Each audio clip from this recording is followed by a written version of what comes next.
Good afternoon, members. If you'd like to take your seats, we will make a start. Thank you very much. I am conscious that I am lacking a vice chair currently, but I did bump into him this morning, and so I know he's coming. So is Christmas. But sadly, we will not be with the three kings. Apparently so. So, colleagues, I'd like to welcome members of the public to this meeting of the Council, particularly those watching the live stream on the Council's YouTube channel.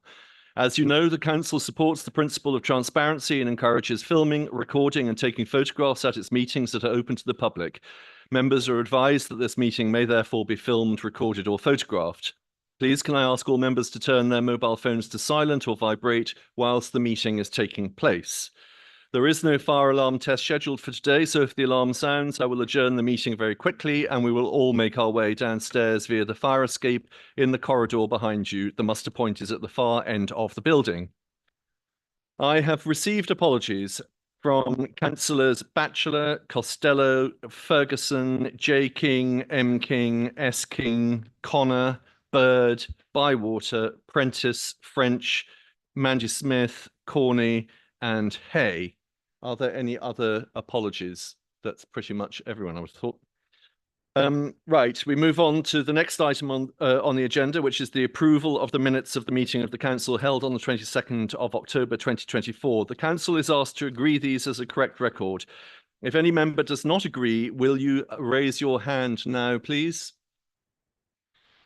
An updated motions log is also included in the published papers for this meeting for your information in order to report on progress. Whilst I will not be reopening the debate on any motion in the motions log, I will take questions and comments. If you wish to pursue actions further, you will need to contact the allocated officer outside of this meeting. Are you content for me to sign the minutes as a true record? Splendid. All right, hang on, getting there.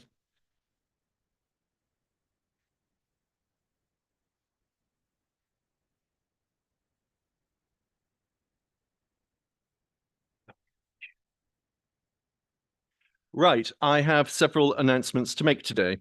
I'm delighted to report that Zainab Suleiman, Adult Social Care Development Lead, has won an award for Best Practice Educator of the Year at the Social Worker of the Year Awards 2024 for her work to support the development of the Council's social workers.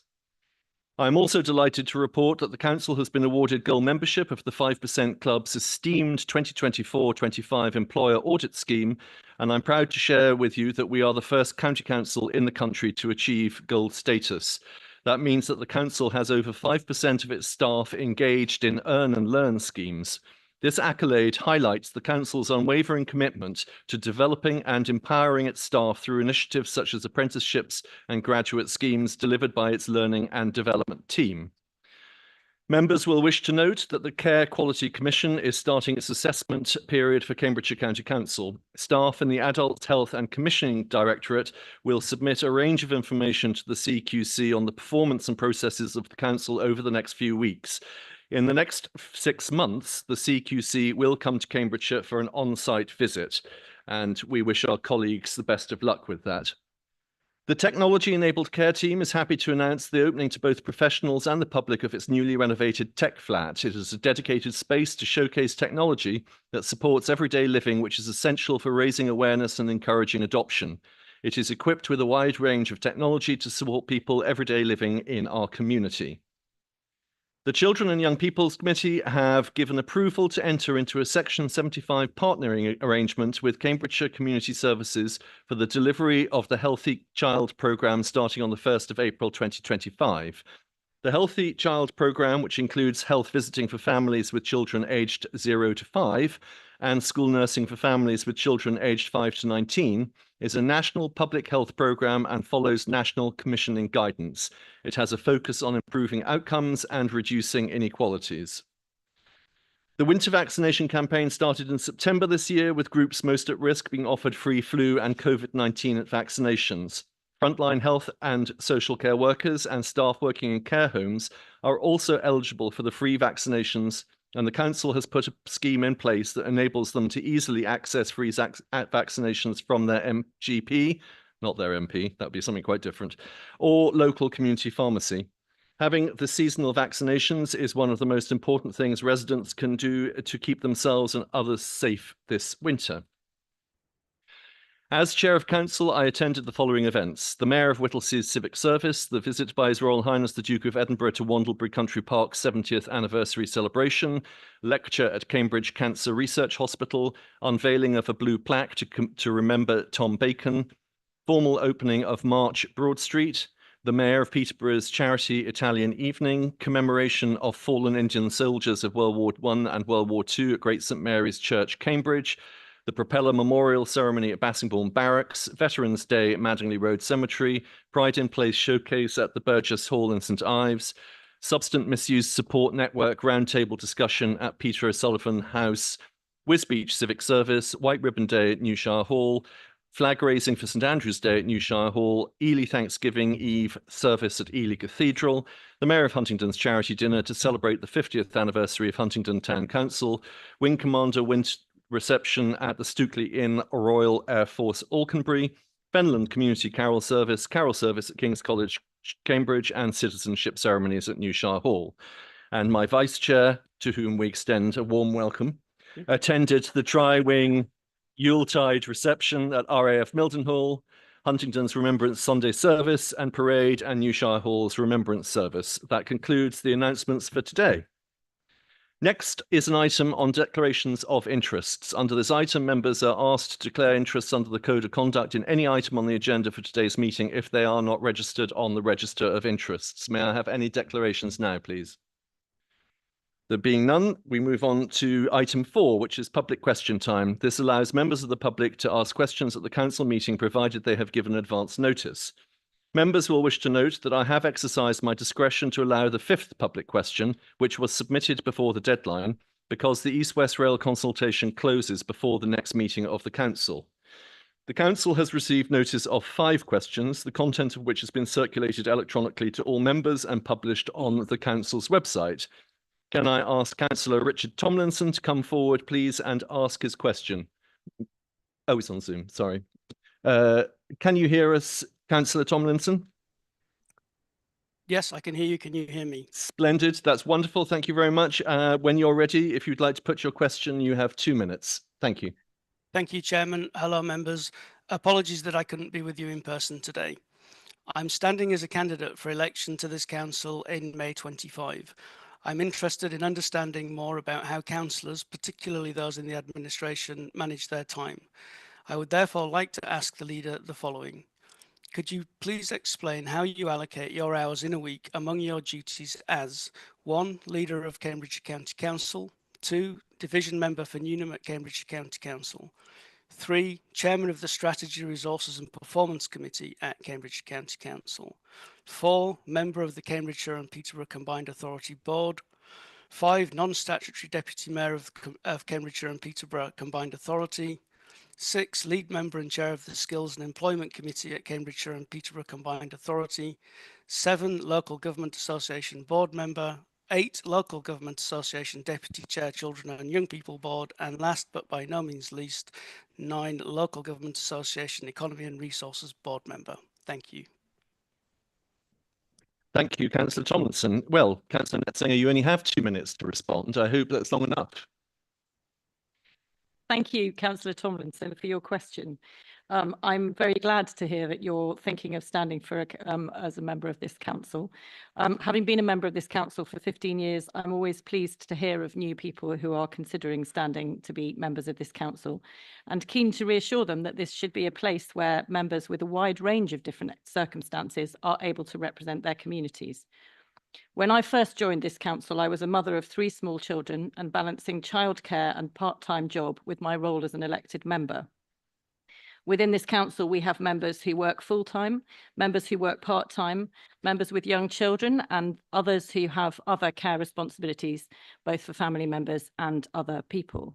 And it is important to try and make sure that we make this council accessible to people under a whole range of different circumstances. The list of my roles that you read out was not in your original question. It is quite a long list, and you will doubtless have gathered from that I spend quite a lot of my time, considerably more than I did when I was juggling the roles of 3 young children and a part-time job on the work of this council.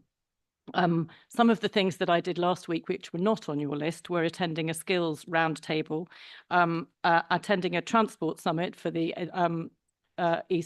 for England's economic heartland, our transport body for this area, and attending a local government finance briefing from the county council's network. All of these things and all of the things on your list feed into my work and my role as leader of this council.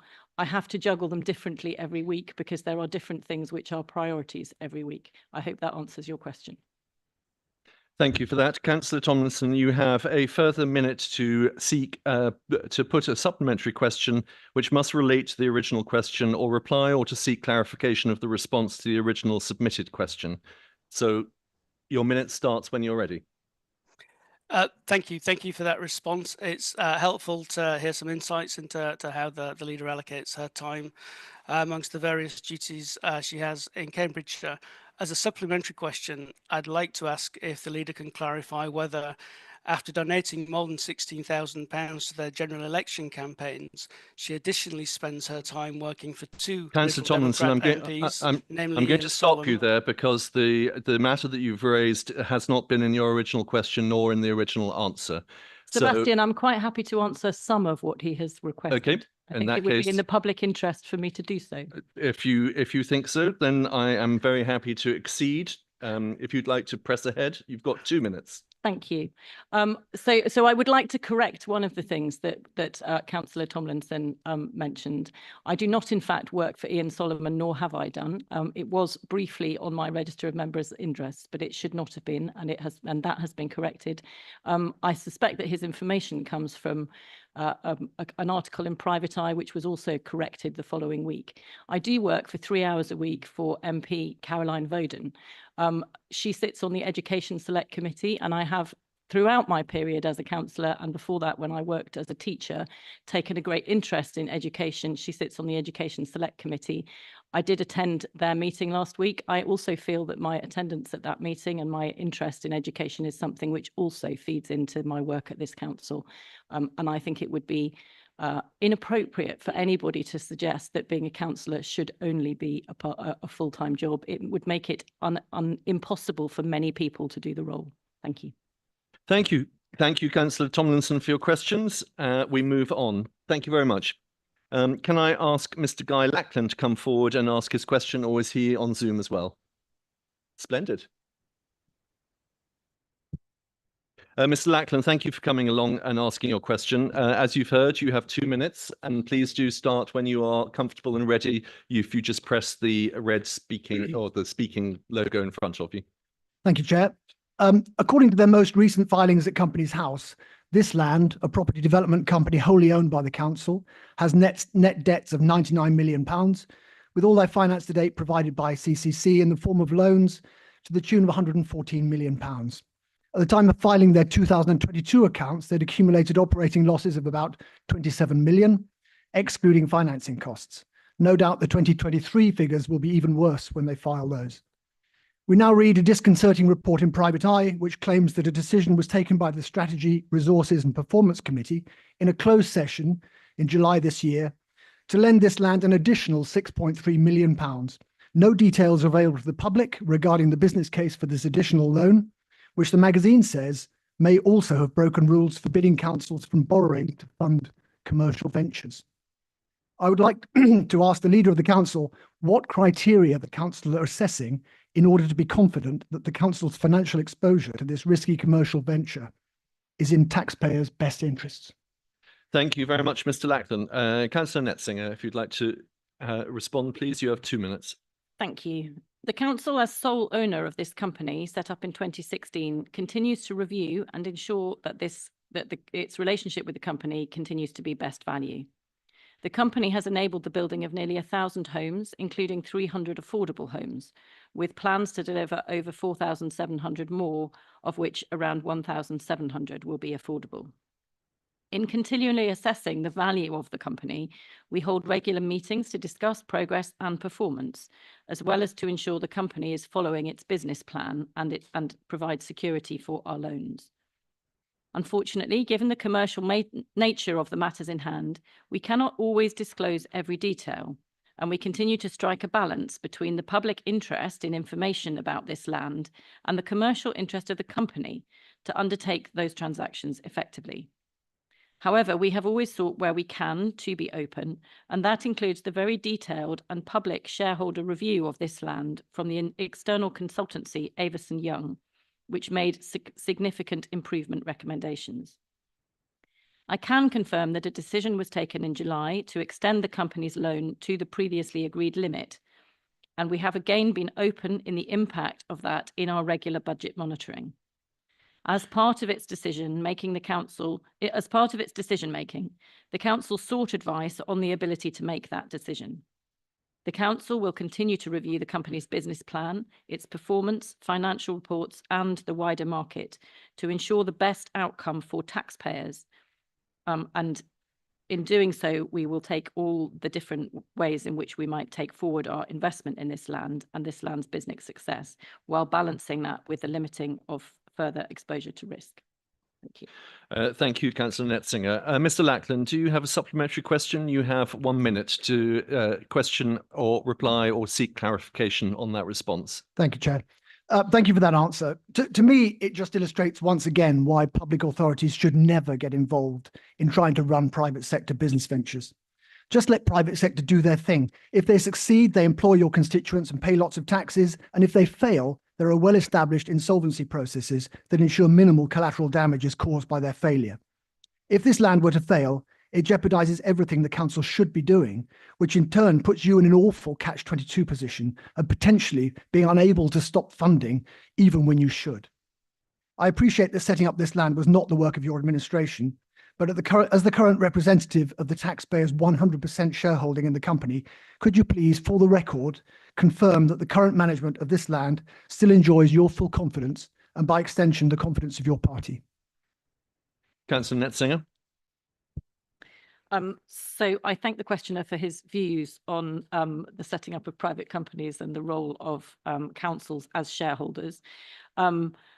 What I will say is that I have absolute confidence in the officers and the people involved in this council in the management of this land and our relationship with them to make sure that we are making our decisions absolutely in the best interests of taxpayers in this county. Chair, that wasn't an answer. Can I have an answer to my question? The question I asked was whether the management enjoys the leader's full confidence and by extension that of her party. So thank you, Mr. Lackland. I think Councillor Netzinger has answered as much as she is able or willing to do. So it remains for me to thank you very much for coming along this afternoon. And obviously, I hope you stay for the rest of the meeting, which I hope you find of interest. Thank you very much. I'd now like to ask Mr. Daniel Fulton to come forward and ask his question.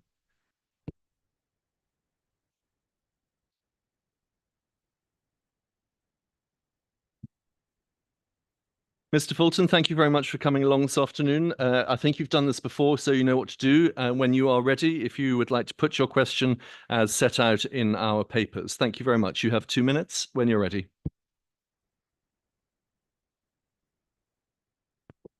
Thank you very much, Chair. Does the leader of the council agree that it would be inappropriate for the county council to act as a clearinghouse for the collection and dissemination of politically sensitive information obtained from the electronic interception of emails and telephone calls in this county? Yes. Sorry, have you finished your question? Because there was a couple more lines in the order paper. I finished. Okay, thank you. Councillor Netzinger, you have 2 minutes to respond. I don't need 2 minutes. My answer is yes.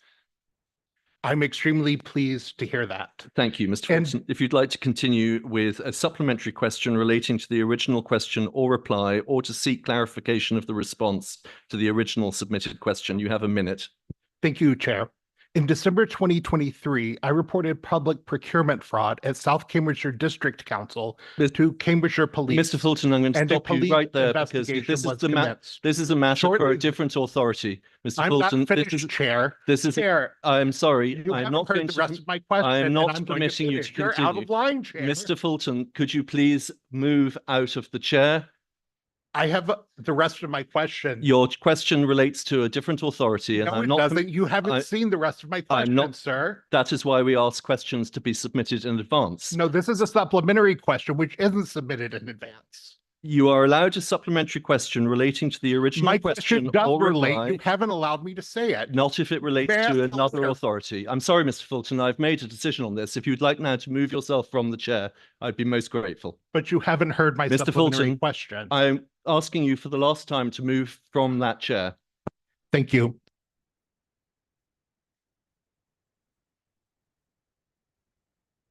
Thank you very much. Right. Dr. Andrew Turton, would you like to come forward, please, and ask your question? Or is he online? Lovely. Dr. Turton, when you're ready.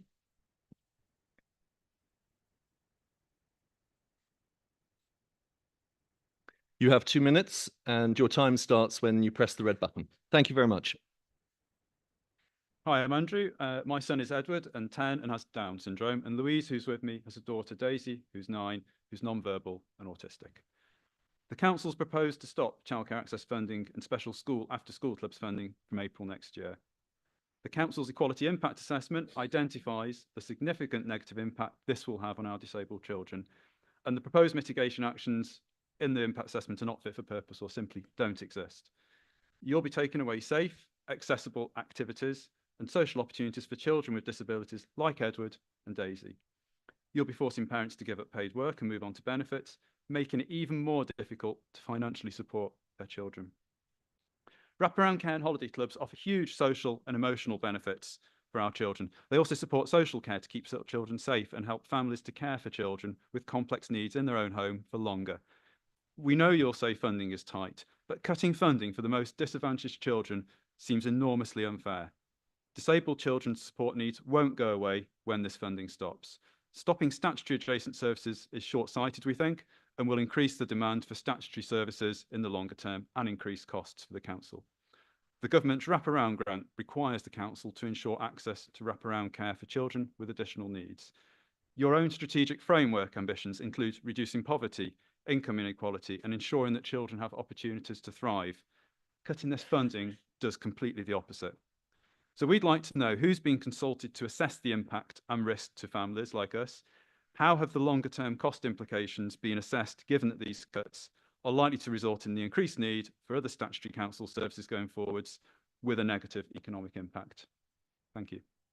Thank you, Dr. Turton. And I note this is on behalf of 3 parents as well. So Correct. thank you very Louise much. is here. Yeah. Splendid. Thank you very much. Right, Councillor Goodliff, I think it's you. You have 2 minutes. Thank you very much. Thank you, Andrew, for attending here this afternoon and meeting with me last week, and both you and Louise for introducing me to your families and your family life and some of the ways in which this proposal would affect your families. As you know, all councils across the country are experiencing pressures relating to the rising demand in special educational needs and disabilities.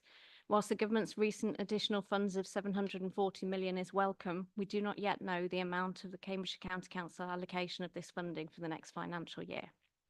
Cambridge County Council has always prioritised support to children that is above what we must provide because we're committed to ensuring all children and families are empowered to thrive. The Childcare Access Fund and the support for the after-school clubs in some special schools have previously been funded as an additional offer beyond the council's statutory duties using our funding. However, the impact of a 46% increase of children identified with special educational needs and disabilities in the last 5 years has meant we're having to consider if we can continue with some of the projects we currently support to focus on maintaining our statutory functions. It's with reluctance we're having to consider ceasing this funding, and that's why we want to ensure through consultation and a full equality impact assessment that we're understanding the impact and can look at how we mitigate this. The first stage of this process has been to seek views from schools, parents and settings on this proposal. We're doing all that we can to address this situation through the implementation of a new approach, Inclusion for All, where we will further support childcare settings to manage reasonable adjustments and build on their current inclusive practice. We're working with the Department for Education to further understand the national wraparound childcare entitlement and how we can support children with complex needs through this work. Although statistically this affects a small number of children, it's important that you're heard. We consider it essential to understand the needs of all families and individual children to help us find a workable solution, and we will have a consultation launched early in the new year. Thank you. Thank you, Councillor Goodliff. What splendid timing. Dr. Turton, would you like to ask a supplementary question? Change your personnel. If you'd like to ask a supplementary question, you have a minute. Thank you. I'm certain there are people in this room who've experienced the pain of grief and loss. Having a child with disabilities brings joy, but it also brings significant grief and loss. Our lives are filled with challenges and battles that most typical families would never dream of having to deal with, whether that be accepting you'll never hear your daughter say mummy, or whether your child is so frustrated they are banging their head on the wall or harming themselves. It's terrifying, it's isolating, and it's exhausting. This proposal, if passed, will lead to losses for our children and families in greater ways than you can possibly think. And I'd like for everyone in this room to imagine for 1 second how you would feel if this was a risk to your child's mental health, a risk to your employment and livelihood, a risk to the roof over your heads and any modicum of normality you have in your life being taken away from you. You say you are a caring and compassionate council. Do you feel that the relatively small saving you would make is worth the cost of all of that additional pain and grief to families who've experienced so much loss already? Thank you for your question. Councillor Goodliff, you have 2 minutes to respond. Thank you, Louise. As a parent of a now adult, but a child with special educational needs, I do know some of your thoughts and feelings, and I have experienced some of that loss. We will take this into account. I fight every single second for every bit of funding I can in children, young people. People here know how much I stand up for children. I would grab every penny if I could. We will keep working on this, and we are looking at different ways of funding. Thank you both very much for your questions, and thank you very much for coming along this afternoon. It's very much appreciated by all of us. Thank you. Our next question is from Mr. Ewan Dunn. Can I ask Mr. Ewan Dunn, who is on Zoom, to ask his question? Mr. Dunn, can you hear us? Yes, I can. If you'd like to proceed with your question when you're ready, you have 2 minutes. Thank you, Chair. In its response to East West Rail's 2021 consultation, the Council noted that, quote, Cambridgeshire is one of the most biodiversity-deprived counties in the country, with many of its wildlife sites, habitats and species in decline. Transport schemes can have a significant impact on wildlife by carving up the landscape, leaving small, isolated pockets of wildlife vulnerable to change. They continue, in Cambridgeshire, East-West Rail alignments 1 and 9, that is to Cambridge North, provide the best opportunity to protect the county's biodiversity assets as they follow the route of existing infrastructure, for example, the A428, so that only a single transport corridor is created across the landscape. They, i.e. the northern alignments, are also further away from the rare Barbastell bat maternity colony at the Wimpole and Everston Woods, which is of international importance. End of Council quote. But East West Rail hasn't chosen either of these northern alignments, rather a route that runs through the bat's vital 10-kilometre core sustenance zone around their maternity colony, designated as a special area of conservation. East West Rail is relying on green bridges and underpasses for the bats to prevent any adverse effect of the railway on the integrity of this small maternity colony of around 20 females. However, there's no evidence that such mitigation measures work to avoid the bats' flight paths being severed, especially given that East West Rail needs to clear various parts of the rail route of trees, hedgerows, etc. well ahead of the start of construction, leaving them barren for several years and threatening the very survival of the maternity roost. So my question is, what is the Council doing in its response to the latest consultation to assess East West Rail's proposed mitigation measures and suggest alternatives? The Council must protect our precious barbastells. Thank you, Mr. Dunn. Councillor Dupre, you are responding. You have 2 minutes. Thank you, Chair, and thank you very much indeed for your question, Mr. Dunn. The County Council is a host authority for the East West Rail nationally significant infrastructure project proposal. That means that while the project is partially in the Council's area, the Council is not the decision maker. East West Rail is currently carrying out a non-statutory consultation, and a draft response will be presented to the Highways and Transport Committee on the 21st of January for discussion and endorsement before being finalised and submitted in line with the EWR deadline of the 24th of January. This response, currently being drafted for the whole transport scheme, will include feedback from the Council's ecologist. It will take account of technical discussions with Natural England as the UK government's statutory advisor, and also with ecology officers across the Cambridgeshire districts as the other host authorities in the county. The protection of bats, particularly their conservation, protection of habitats and enforcement of legal protections, falls to Natural England. Nonetheless, this council will be making comments on what's being proposed by East West Rail. While there's evidence nationally that bats can use underpasses and green bridges, providing they're on the same alignment as the existing bat corridors, this will be dependent on adequate surveys and on appropriate design. Our ecology officers are checking the detail provided by East West Rail, and their professional views will be included within the draft response. The Council can only assess and comment on what's proposed. Officers have previously provided guidance on the ecological aspects. They now need to assess what's proposed by East West Rail. The draft response in January will focus on covering the necessary ground across all the Council's disciplines, and this will enable us to develop any concerns we may have on the whole scheme later in the process. The proposed scheme will need to be designed to avoid impacts to Evanston and Wimpole Woods SAC, and the applicants will need to be able to demonstrate this as part of a habitats regulation assessment on which Natural England will provide advice to the Secretary of State before a final decision is made. Thank you, Councillor Dupre. Mr. Dunn, do you have a supplementary question? If so, if you'd like to put it. Thank you, Chair. So regarding that habitats regulations assessment that you mentioned, will the Council also give careful consideration to the so-called in combination effects of the significant number of other plans and projects, such as the A428 upgrade and sundry housing developments in the hinterland of East West Rail, which collectively increase the risk to the Barbastell population? Thank you for that, Councillor Dupre. Thank you very much indeed for the supplementary question, Mr. Dunn. Of course, the draft report that is going in January to Highways and Transport Committee is still in the process of preparation, and we will be liaising with officers on the content of that as it emerges. Thank you. Thank you very much. Mr. Dunn, thank you very much for your questions, and do enjoy the rest of your afternoon. Thank you very much. Thank you, Chair. We move on now to item 5, which is petitions, and this allows members of the public to present petitions in accordance with the agreed protocol. No petitions were received, so we move on to the next item. But before I do so, can I remind you about the audio and voting system? In order to register to speak, please raise your hand and I will add you to my list. When I invite you to speak, please press your mic button.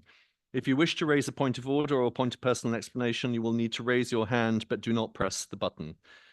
Raising a point of order means the member believes that there's been a breach of the Council rules of procedure or law, so I will require the member to indicate the rule or law which he or she considers has been broken. If this belief is challenged, I will make the final decision. Likewise, a point of personal explanation may only relate to some material part of an earlier speech by the member raising the point, which may appear to have been misunderstood in the present debate.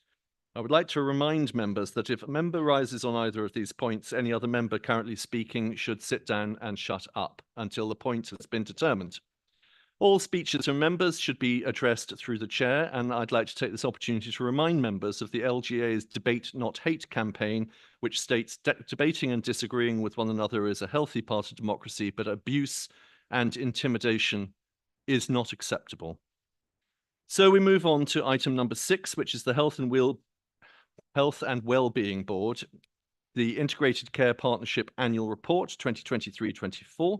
I'd like to invite the Council's lead member for Health and Wellbeing, Councillor Dr. van der Ven, to move that the recommendation set out on page 24 of the report be adopted, and ask the Council's other representative on the Cambridgeshire and Peterborough Health and Wellbeing Board, Councillor Howitt, to second. Councillor Dr. van der Ven. Thank you. Sorry, can you hear me? This annual report covers year 2 of the Cambridgeshire and Peterborough Health and Wellbeing Board Integrated Care Partnership. which meets in this room and always tries to rearrange the furniture so we can really talk to each other. Think of all the NHS acute and community services, local government partners for planning, housing, skills, transport, public health and social care, primary care, police, the voluntary sector and Health Watch and others I'm sure I've missed, collaborating to enable people to lead healthier lives. These organizations reflect the wider determinants of health that make up the life chances of living well. We call ourselves a committee in common. Our goals are better outcomes for children entering and exiting education, reducing poverty through better housing and skills, healthier environments in which to live, and prevention and early intervention for better mental health. This work sits within the Cambridgeshire and Peterborough Integrated Care System, created 2 years ago along with ICSs across England. ICSs bring the NHS and local authorities for social care and public health together, replacing the old NHS clinical commissioning groups, which were predicated on systems of competition. This culture change to collaboration was conceived before COVID. The test of the pandemic sparked spontaneous collaboration of huge organizations and showed what was possible. Ditto, individual people at local level, where volunteering, friendship, and support to strangers changed many communities. But the pandemic also left thousands of people in worse health. New health and care complexities continue to play out, so that some of our ambitions must simply be to return to pre-COVID levels. While the Health and Care Act 2022 set out a duty for ICSs to collaborate on care, it didn't tell us what practical forms collaboration should take, how action should be measured, and where the buck stops. Nor did it define care. Is this care in an NHS setting? Is it social care? Or is it care to prevent mental and physical ill health in one's daily life, at home, in the community? Or is it all these things? And how can we know if progress is being made?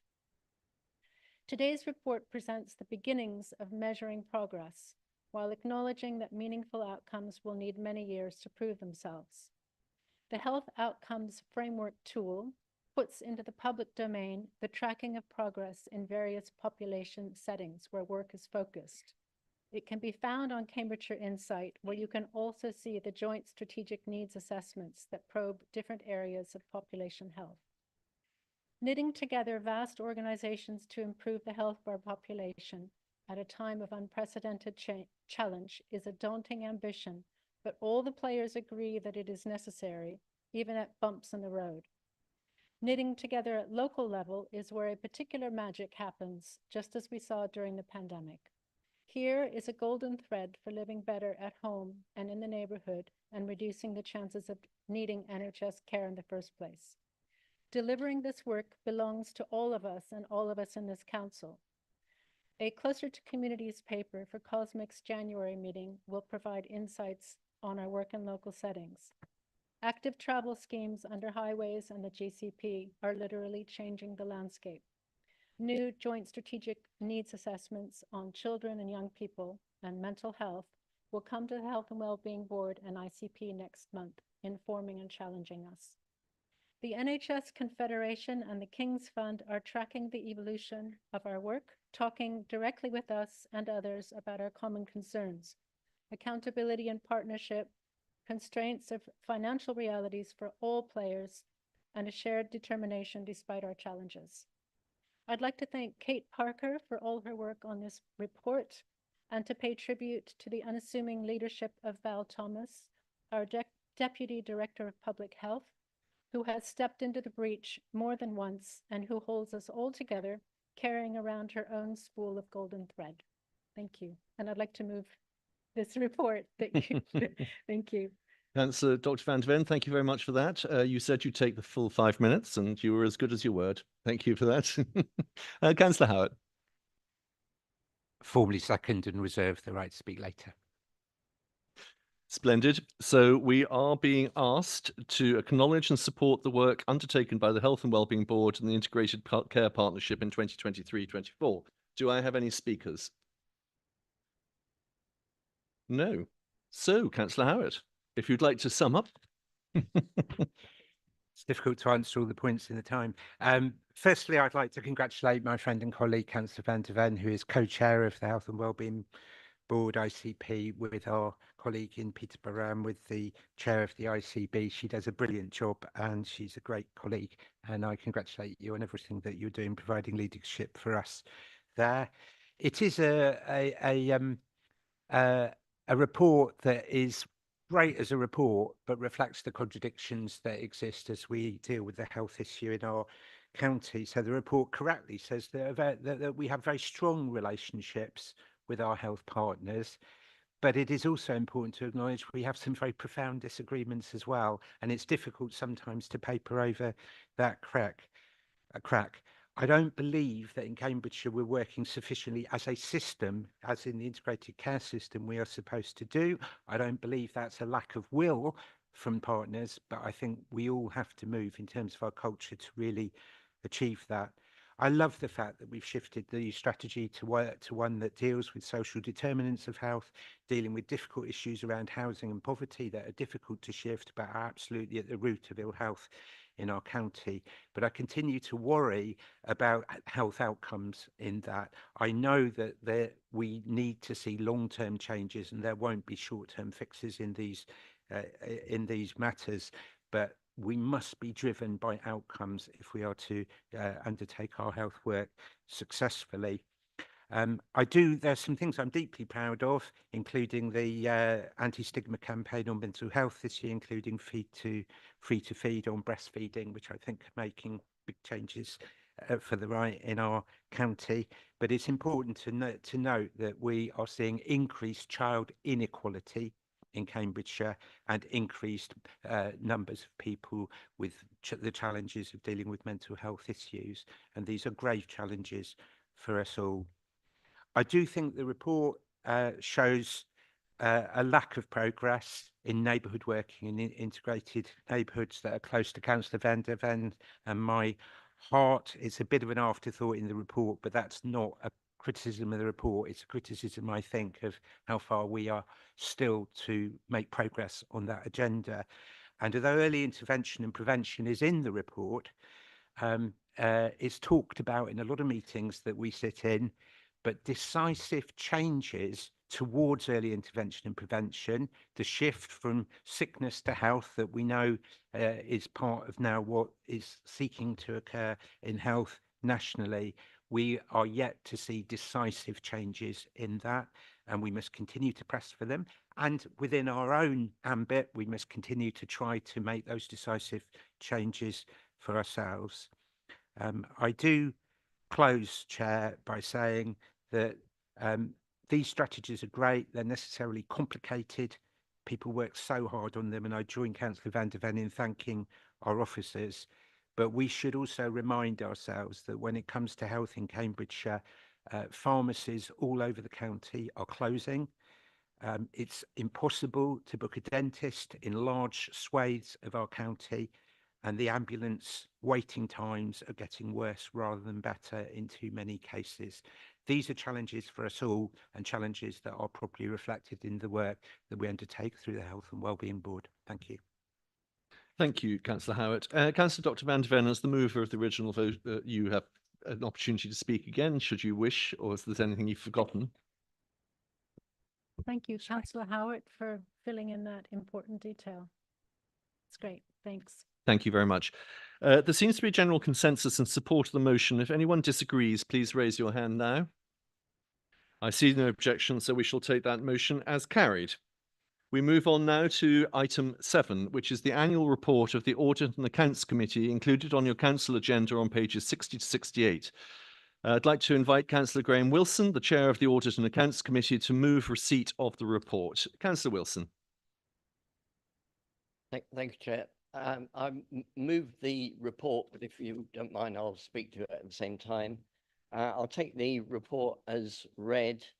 I'd like to pass on my thanks to officers, Vice Chair Nick Gay, Lead Conservative member Chris Bowden, and all the other councillors on the committee for their hard work this year. As a committee, we always work in a non-partisan, apolitical way, and operate in the best interests of the council as a whole. You'll have seen that procurement is still a significant issue raised by the external auditors, but we are pleased with the work the new Asset and Procurement Committee, the Chief Executive and his leadership team are doing to improve that. We will refer back to service committees any areas where internal audit or external audit have raised concerns or significant risks. Likewise, if there are any areas, Mr. Chairman, councillors or officers think need investigating, please contact me or the head of internal audit. There is one item from this current financial year, rather than the report which covers the last financial year, that I'd just like to highlight. On the 2nd of December, the external auditors, Ernst & Young, signed off the Cambridgeshire County Council's 22-23 accounts with very positive reflections on value for money. EY have additionally provided what is described as a disclaimed opinion on our accounts. Now, I am pleased to be able to reassure you, residents and others, that we have, as we do each year, participated fully in the annual audit's account. The disclaimed opinion on our recent accounts is a direct consequence of the national audit backlog and unrelated to the general financial health of the council. There are over 300 authorities similarly affected. The audit process is an important and valued way that we're held to account for our management of taxpayers' money. We will continue to prioritise robust financial decision-making and transparent reporting. And I'm happy, Mr. Chairman, to take any questions or comments. Thank you very much, Councillor Wilson. Councillor Bowden. Thank you, Chair. As with all organisations, things sometimes go wrong in this council. But I'm delighted to say that this doesn't apply to the Audit and Accounts Committee, as in the last 3.5 years, the Audit and Accounts Committee has performed robustly, honestly, appropriately, and collegiately. And whilst all members and officers of the committee are to be commended, the leadership shown by Councillor Wilson and Councillor Gay has been the essential element that has ensured that the committee works well. Through you, Chair, if I may descend to use an animal analogy, the Audit and Accounts Committee is the council's watchdog, and it's the watchdog's job to bark when any problems are uncovered. And Councillors Wilson and Gay have not allowed our watchdog to be muzzled at any time, not just in the year we're talking about, but in the 3.5 years since the last election. In my opinion, Chair, it's the sign of a corrupt council when its Audit and Accounts Committee operates in a partisan way. And that couldn't be further from the truth here in Cambridgeshire. I'm particularly pleased at how how Graham Wilson, as Chair, has dealt with several vexatious questions from members of the public over the last 3.5 years about the council's financial accounts. He has correctly differentiated between a vexatious question and a vexatious questioner, a red line which is sometimes difficult to determine, but which is very important. So I join Councillor Wilson in thanking the officers and the committee. Next year, after the May elections, we don't know who will be the Audit and Accounts Chair or which party they'll be from. But whoever it is, they'll have a hard act to follow Councillor Wilson. Thank you, Councillor Bowden, and I'm sure on behalf of the council, I thank you for your extremely courteous speech and gracious words. Thank you. Any other? Councillor Gay. Thank you, Chair. I'd just like to, first of all, second everything that Councillor Wilson has said and thank Councillor Chris Bowden for his remarkably kind words. But particularly, I'd like to thank our wonderful internal audit team and also the external auditors, Ernst & Young and KPMG, the current ones, but not BDO, who have been really difficult to deal with, to put it mildly, for producing the audit materials and opinions that demonstrate the basic soundness of the authority's finances. Graham Wilson has talked about the disclaimed opinion, and I think it's very important that everyone understands that this is in no way a reflection of the way audits and accounts have been done by this council over the current electoral cycle. One final comment that I'd like to make is the very high level of audit fees. We are having these arbitrated at the moment, but they are significantly a reflection of the elector objections, of which there have been very many, which have consumed large amounts of the external auditor Ernst & Young's time. So to conclude, I too commend the very non-partisan proceedings of the Audit and Accounts Committee. And in May, we're going to throw all of the cards up in the air. We will see where they land and who will be on the Audit Committee from that time on. Thank you. Thank you, Councillor Gay. I have Councillor Black. Thank you, Chair. I mean, I'd like to add that I also feel that this council is doing well on this, that people on this are doing their thing. And it is frustrating, I think, to find that we have disclaimers on our audits. And I've experienced this with the Fire Authority, which is in exactly the same position. In fact, we have a national problem with this. And I think we should be looking to say that the blame is not within this council, but is with government. And people looking at this might be thinking, well, why on earth were there never crises like this in local government and other public sector bodies before? And they might be saying, well, wouldn't it be nice if we had something like an audit commission, you know, that would make sure that these things are done properly, and that we had the in-house expertise as well, or the expertise within the state sector to not be held to ransom on huge fees. And it does seem a great shame that the government that left office in 2015 saw fit to abolish the Audit Commission and trumpeted then that they thought they'd save some money from it, and the chickens are coming home to roost now. So, I mean, I think that is the problem. But yes, I agree with the positive things that members have previously said. Thank you. Thank you, Councillor Black. I don't think I have any other speakers, so we are asked to receive the report, which we have done. Thank you very much. And we move on to the next item, which is item 8, the Pension Fund Committee Annual Report 2023-24, which is included on your council agenda on pages 69 to 83. Can I ask Councillor Alison Whelan, Chair of the Pension Fund Committee, to move receipt of the report? Councillor Whelan. Thank you, Chair. And I would like to move the report in front of you, and also I would like to take it as read. Pension Fund Committee have worked well across the council and with all the external members of the fund as well, the committee. It's been a very busy time for pensions, with issues such as the McLeod remedy and pensions dashboards taking up a great deal of time. There's been a lot of activity to ensure security of pension funds from issues such as cyber attack. And I would like to remind everyone to be careful of scams. Too many people are keen to get their hands on your money. This year has seen a significant increase in the funding level of the pension fund to 167% of the estimated future liabilities.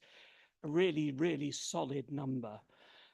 This is good news in that it suggests that the funds are safe for members and employers. It does not automatically equate to excess funds being available in the fund. We only have to think back a few years to the significant shortfalls defined contribution schemes we're having to deal with.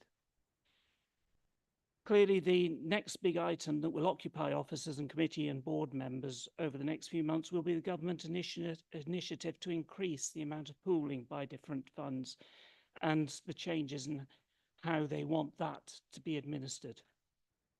The fund is part of the access pool, and the majority of Cambridgeshire Fund investments are through that pool.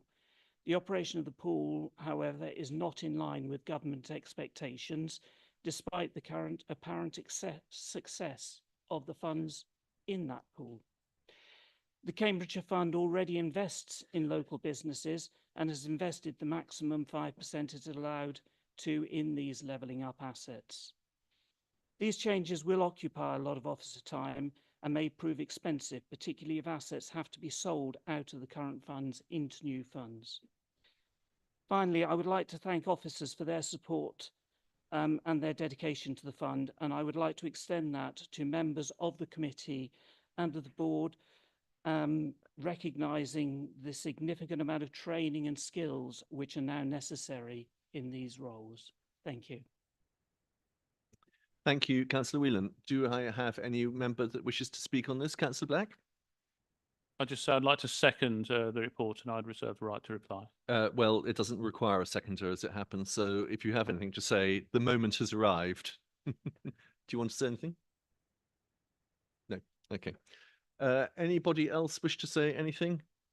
In which case we note that report. Thank you very much, Councillor Whelan. We move on to item 9, which is the Cambridgeshire Pension Fund Board Annual Report 23-24, included in your council agenda on pages 84 to 104. I will move receipt of this report and ask the council's representatives on the board first whether they wish to address the council. And as only one of them is here, it's Councillor Dr. Seif. Thank you, Chair. Well, I'm pleased to, on behalf of Councillor Dennis Payne, who's actually the chairman of the board, and my colleague Simon King, Councillor King, to present this report to you. As you know, the board has oversight on the pension fund's governance and its compliance with the various regulations with which we are required to be familiar. It's a complex area, and as the council's newest representative on that board, albeit I've been there for nearly 2 years, I must confess I'm still feeling my way. However, we are fortunate to be advised by a cadre of long-serving officers with specialist knowledge of pensions administration. And during the past year, as the report says, we have received their advice and guidance on, amongst other things, I'm going to give you a little list, the administration of the employers, firms joining and leaving the fund, issues around attributable surpluses when they leave, timeliness of their contributions, overpayments and debt recovery from individual pensioners, and complaints. We've followed the progress on the development of a digital dashboard which will allow pensioners to ascertain for themselves details of their contributions. We've looked at and been advised on the issues arising on the McLeod remedy, which you've possibly heard something about.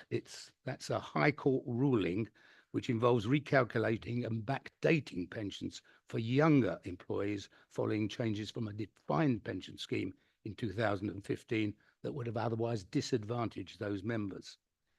And we've considered the implications of the government's requirement for a percentage of the funds to be pooled with others, and which concept the present government is proposing to extend to create a smaller number of mega funds whose investments it can attract for infrastructure projects. And of course, monitoring organisational and exogenous risks to the fund. Our collective thanks go to the officers, in particular Mark Whitby, who's the head of pension services, and his colleagues for their assistance throughout the year. And my own thanks go to Councillor Payne and to all board colleagues for their wise contributions.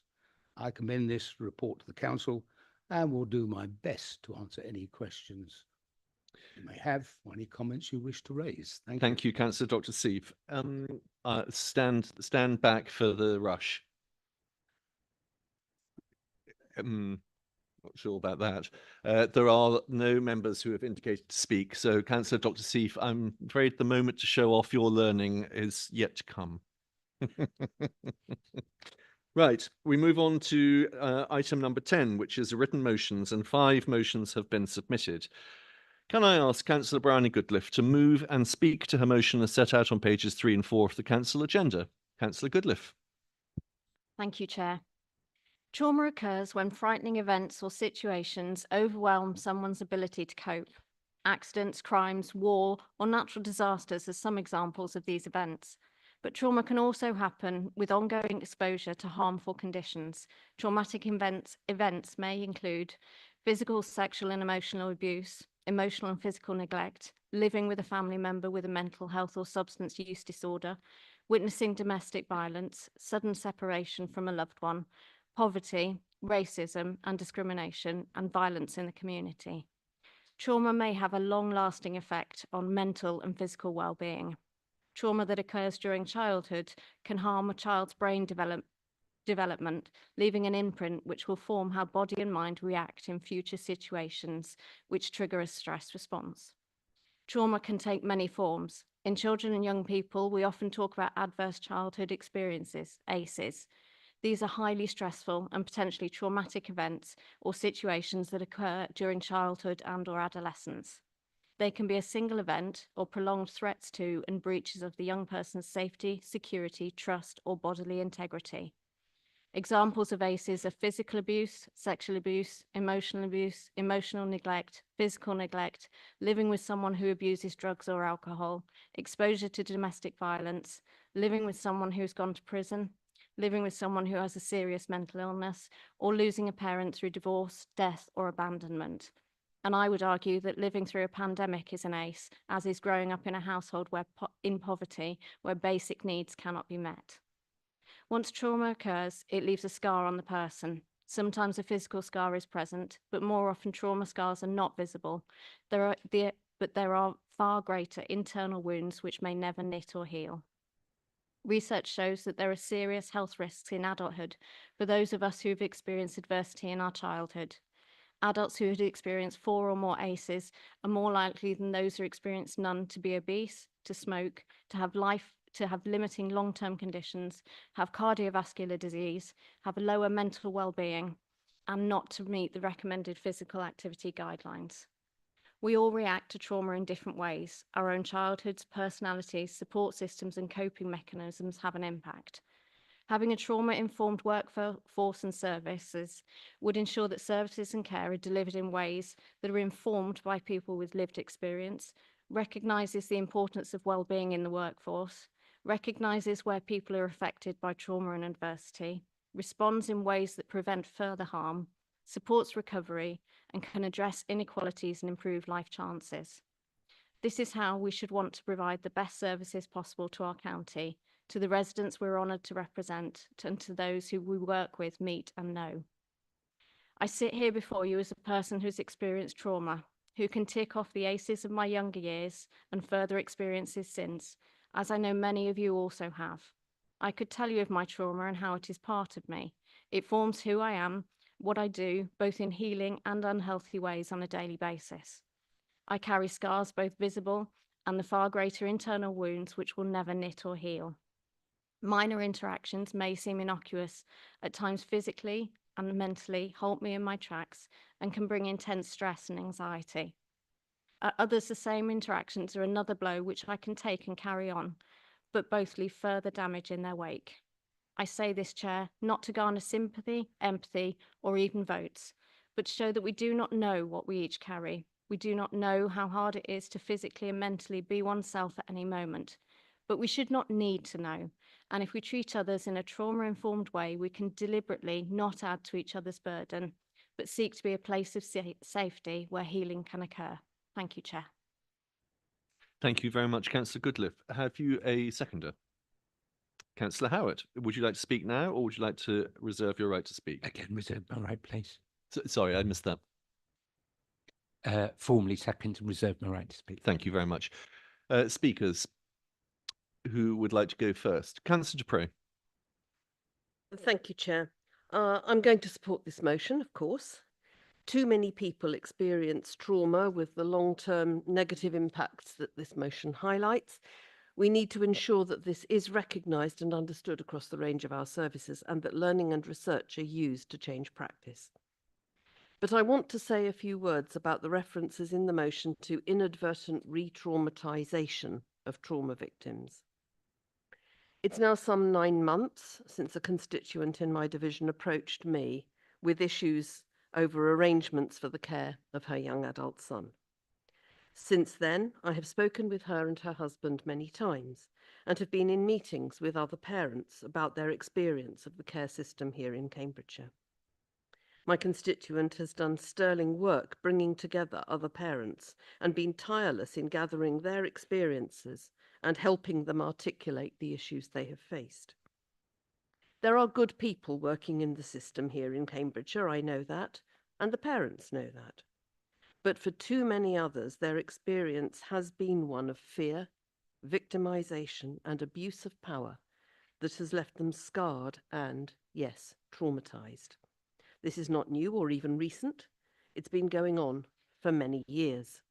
As recently as yesterday afternoon, I sat with officers of this council to listen to the stories of predominantly women caught up in this system, some originating nearly 20 years ago, but still being experienced by others in the here and now. The NHS held a similar meeting to yesterday's with some of the same parents, but several months ago now. They are already working together on positive actions and real change. What I'm asking for is for this council to commit at every level, councillors and officers, to similarly acknowledging to parents that what has happened to them has been deeply wrong and to ensuring it doesn't continue to happen again and again. That means cultural, behavioural and organisational change. It means rebuilding parental confidence in this authority as a service provider. It means protection for them as they speak up, and for those who are still too afraid to come forward and tell their stories. It means working together with parents as respected partners, not as opposite sides in legal conflicts. It is likely to mean engaging independent outside experts selected by and with parents. The parents I've heard from are exhausted and traumatised, but they are also keen to work constructively with this authority to co-design a social care service for the future that does right by the clients, parents and families for whom this whole council is responsible. Thank you. Thank you, Councillor Dupre. I'm aware, members, that there is an issue with the screen. I can't decide whether I'm Banquo's ghost or the ghost of Christmas to come. Well, I'm just setting you up for what's going to happen next when I press the button. Councillor Slatter. Thank you, Chair. I'm just moved to contribute briefly to this because until I was a county council, I had not come across this phrase trauma-informed. I'm greatly in debt to the county council and have taken 2 opportunities to receive this training. So I just mention it here because there will be members of the public, possibly even watching now, or who come across this motion who think, what is that about? And maybe think it's almost some sort of gimmick and nice to have unnecessary luxury. It is not. It is absolutely basic to how we should treat one another in society. It just happens to have a very accurate and slightly scientific name that should be applied in this sort of context, or indeed, for example, I used the phrase in community safety partnership meeting and everybody nods and knows what you talk about. But it's good practice that has gone on for centuries in terms of trying to understand what has made the person you're dealing with the person they are. So I just mention that because we need to remind ourselves, almost those of us who have got used to this phrase, that it may not have common currency, but it is certainly something I hope we will expect of any organisations, as is mentioned in the resolutions, any organisations seeking us to commission their services. They should be able to talk in this language. We may need to have to explain it to others, and we certainly need to absorb it into our own selves all the time, because it's not easy to be patient when somebody appears to be unreasonable, and we can't see why they've taken that, made that response. So let's all hope that it's a New Year resolution that we all be trauma informed. Thank you. Thank you, Councillor Slatter. Councillor Bradnam. Thank you, Chair. I'm like Councillor Slatter. I'm on and chair of the Corporate Parenting Subcommittee, which looks after the children in the care of all of us as council members. We are their parents, and likewise I undertook the trauma-informed training, and what comes out of that is that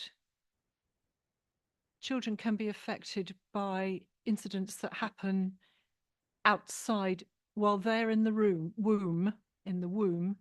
These are things that can be happening outside, angry, aggressive behaviors, even when they're in the womb, can can affect children and inform the way they live their lives as time goes on.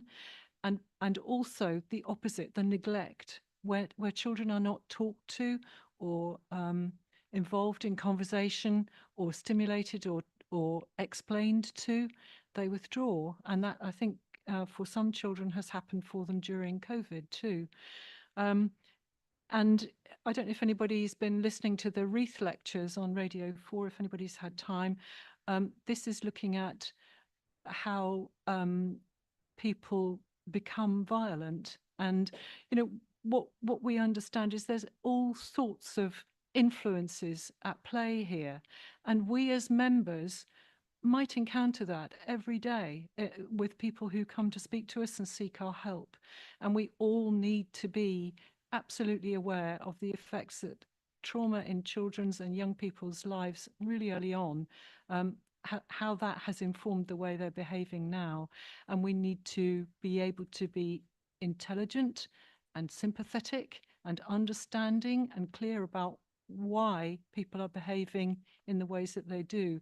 And so absolutely, I'm absolutely delighted that this council is becoming a trauma-informed council, and that as many of our staff and members are taking part in the training as they can, and that's being cascaded down to members. So I absolutely support this motion. Thank you. Thank you very much. Councillor Bulat. Thank you, Chair, and thank you to Councillor Goodley for bringing this very important motion today. Like some of the councillors who spoke before, I also attended the trauma-informed training, and it was the moment that was really eye-opening for me, that really showed the need to embed those practices across our services. And I'm particularly grateful to Councillor Goodley for mentioning some of the groups who are most disproportionately affected by trauma, including asylum seekers. It's worth reminding ourselves that most asylum seekers, of course, suffer trauma in their country of origin, and in many, many cases also suffer increased trauma on their way to safety while escaping the trauma in their country of origin. Crisis and conflict across the world disproportionately impacts children, but children can also be very resilient, and with the right support, they can heal and thrive in a safe environment. So I want to take this opportunity to briefly mention a wonderful initiative which some of our schools already adopted and some are now thinking of signing up to. So the International Rescue Committee has a program called Healing Classrooms, which was launched a couple of years ago in the UK. And what it does is that it offers educators free resources on supporting refugee and asylum-seeking children, focusing on trauma-informed learning, social-emotional learning, English as an additional language, and mindfulness, as well as specific learning to understand some of the cultural backgrounds and challenges of children from resettlement programs, such as we have seen with Ukraine and Afghanistan. And this is really relevant across all our schools, especially those who have students with asylum backgrounds, as well as our Cambridgeshire Skills ESOL provision countywide, for example.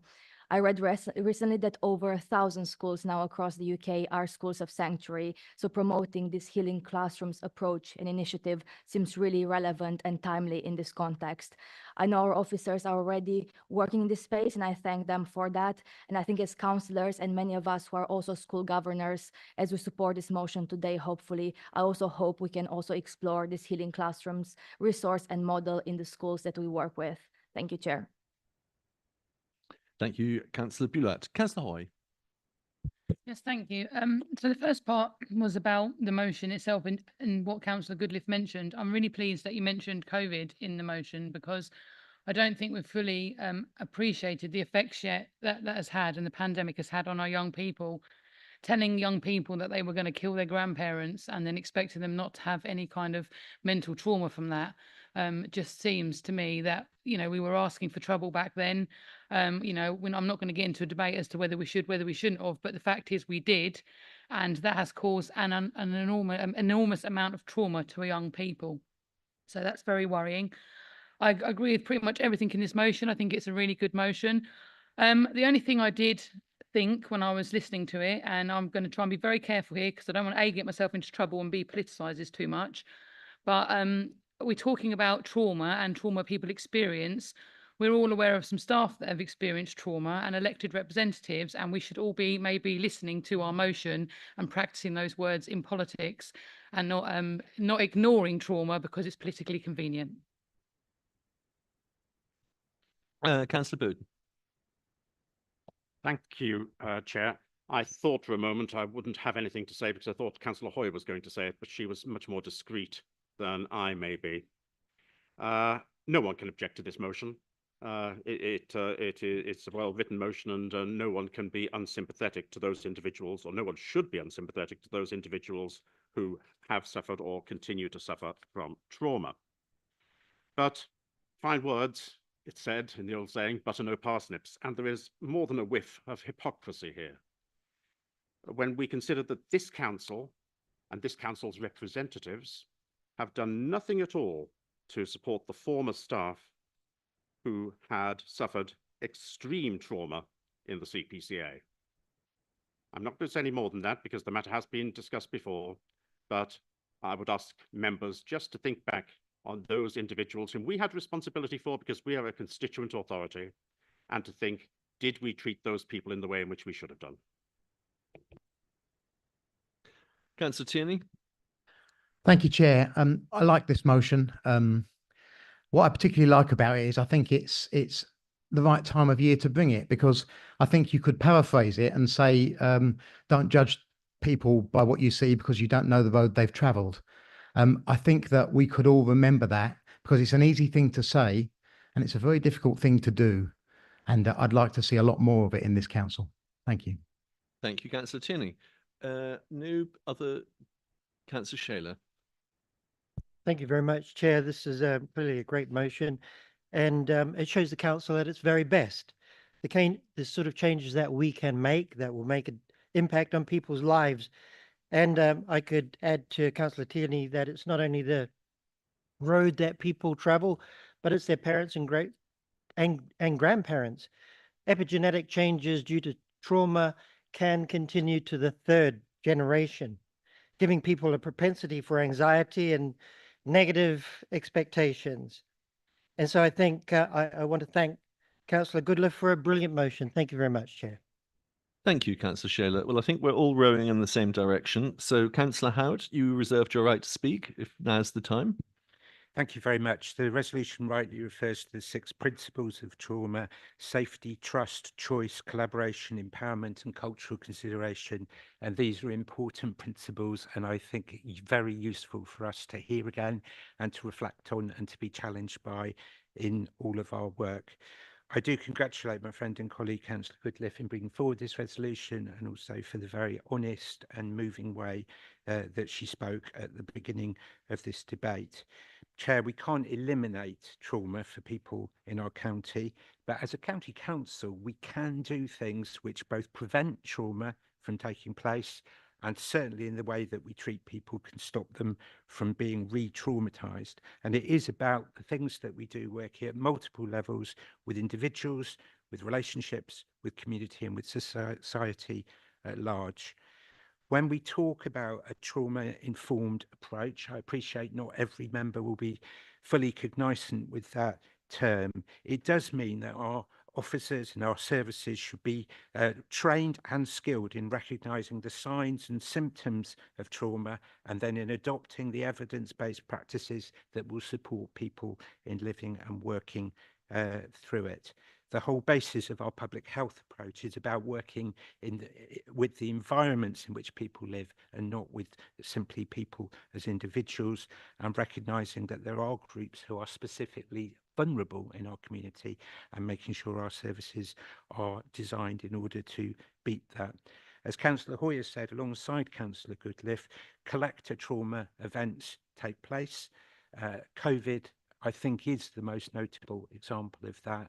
And there is a whole generation of particularly young people who have been traumatized through COVID, and we're still picking up the pieces of that today. And it is right that across the aisle today that we have referred to that. I want to acknowledge what Councillor Dupre has said. I think part of what she said has referred to trauma, part, as I think she did refer to what I call power relationships, and difficult in an organisation such as ours, and the services such as ours, to really ensure power relationships are organised in the best possible way. As I've said to him in private, and I will repeat in public, my own brother-in-law was severely autistic, and his mother, my mother-in-law, fought all her life against councils and the decisions that they're taken. And the truth is that up and down the country, the experience of people, families with people with learning disabilities in particular, is one that life is a constant struggle. And I think that is true for parents in Cambridgeshire, but it's no more true for parents in Cambridgeshire than it is for other counties. Nevertheless, I acknowledge the work that she's done with her constituent and others in order to bring some of those issues to light to our service, including the meeting yesterday.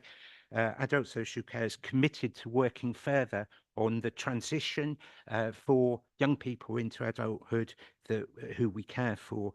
But I would want to say that many of our staff are committed to the principles of co-production, of strength-based working, of the principles behind our Care Together programme, which are all about personalising services and giving people the greatest choice and control and respect. To be held to those high objectives is fair, but I do want to commend those, all those in our service who are pursuing those aims. It's a shame that we had the reference in the debate to the CPCA. If there is genuine sympathy for staff who I don't know, then surely this isn't the place to be referring to that. And I think that has soiled this a little. In conclusion, Chair, I would like to congratulate the work of the Acorn Fund in Cambridge, which I help to represent, who are doing brilliant work to both raise money and provide services of support to families that are suffering trauma.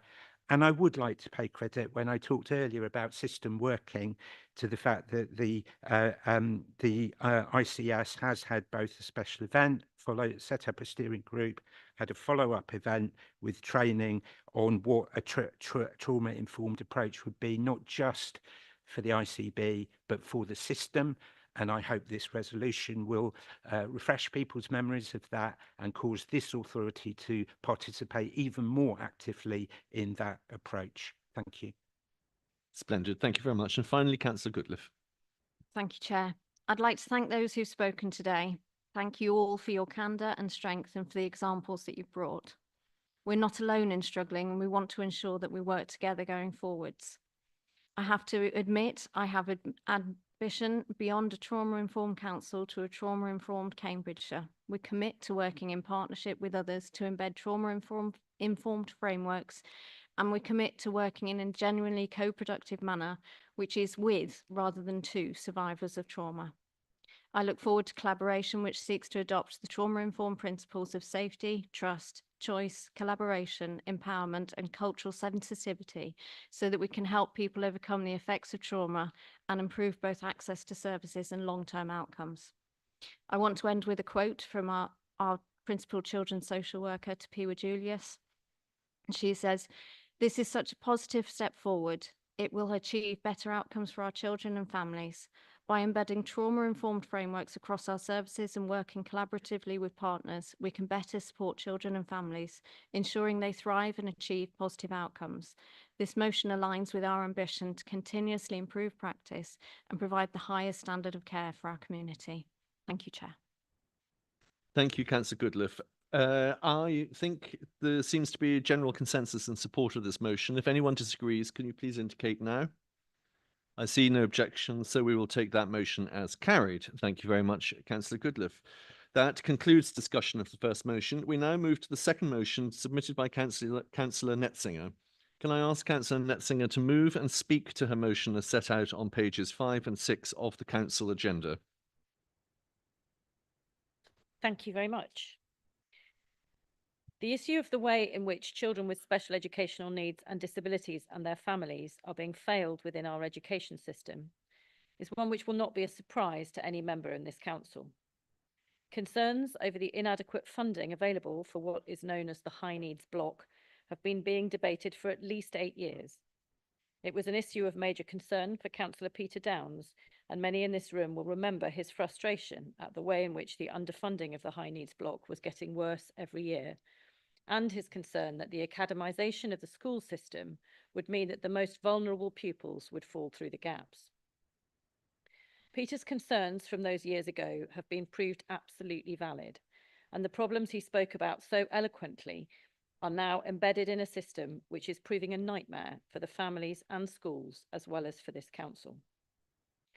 My focus in this motion is very much about starting a different conversation with our schools about how we can work together with them to ensure children and families get the support they need when they need it.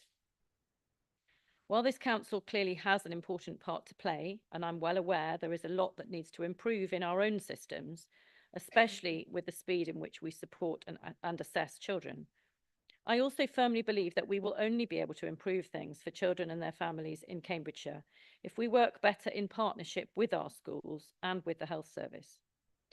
For too many children and families, it takes years for the needs of children to be recognised and appropriate help put in place. There is an urgent need for schools, health services and the council to work better together to get more timely help to children and their families and support staff. I'm particularly grateful to Bryony for the changes to the motion, which bring the motion up to date since I submitted it, and I hope you will support it. Thank you. I'm not sure whether we mentioned those, Chair. No, because it's not on that part of the agenda yet. Okay, thank you. You're done, are you? Okay, do you have a seconder? Yes, I am. Councillor Thompson, do you wish to speak now or do you want to reserve your right to speak? Reserve my right, please. That's splendid. Thank you very much. So I'm now going to exercise my discretion and take the amendment from Councillor Goodliffe first, as I believe the mover of the motion is content to accept this amendment as an alteration. Thank you, I am. You are. Can I now ask the meeting for its consent? There will be no discussion. Thank you very much. Now, it does then go on to tell me that we can debate the altered motion and vote thereon, but I think actually it's Councillor Bowden, your moment to shine, Councillor Bowden, for the second time this afternoon. If you would like to put your amendment, please. Thank you very much indeed, Chair. Chair, I will be really careful in this speech when talking about internal audit reports. I'll only talk about what has been published and not what is continues to be exempt information. Although some of the exempt information is damning, I think it's inappropriate. It's absolutely inappropriate for me to talk about anything other than what's in the public domain. Because in this chamber, Chair, and in CYP, we've been told repeatedly that the dedicated school grant safety valve deficit was entirely the responsibility of central government. And you can therefore imagine the surprise of members from all parties of the Audit and Accounts Committee at its meeting in July, when the internal auditor reported to us that data integrity on the county council side of the safety valve had been and continued to be so poor as to create delays in our submission of claims to government. And this probably, I only say probably because I don't know, probably explains why government suspended payment of part of our safety valve money in March this year, together with, I think, 5 other councils at the same time. Now, I will try to just read out what the outstanding recommendations were, which were made by the internal auditor. And she classified these as essential recommendations, which are overdue, which is something she doesn't do regularly. She first of all pointed out that the new information system should be implemented as soon as possible, and it should have been no later than the currently projected time of May 2024, with any delays being reported to the Section 151 officer. And when the system was in place, the officers should utilise the reporting available to act on various recommendations, 3 and 13, which I can't talk about.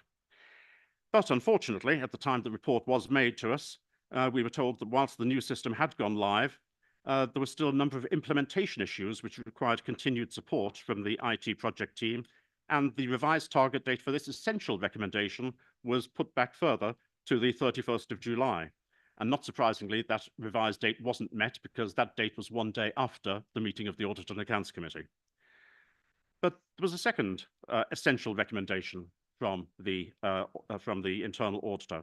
And she told us that once data accuracy is assured, as per recommendation 1, targets and expected benefits should be added and should include measurable aims to allow for accurate reporting and monitoring of actions. For example, if we do X, then the number of EHCPs should be reducing by X each month compared to this time last year in order to meet the target of X.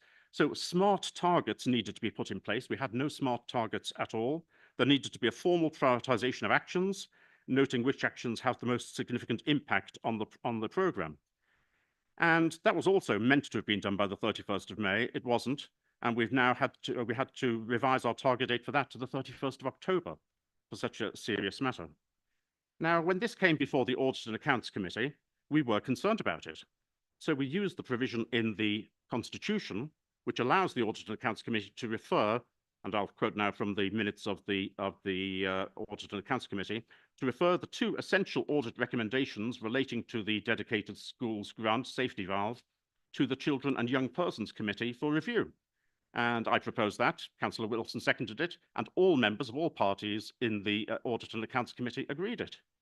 Yet, meetings of CYP took place on the 10th of September, 8th of October, 26th of November, and still these two recommendations and the supporting information with them, which is more important in many ways, were not presented to CYP, and to the best of my knowledge have not been presented either to spokes.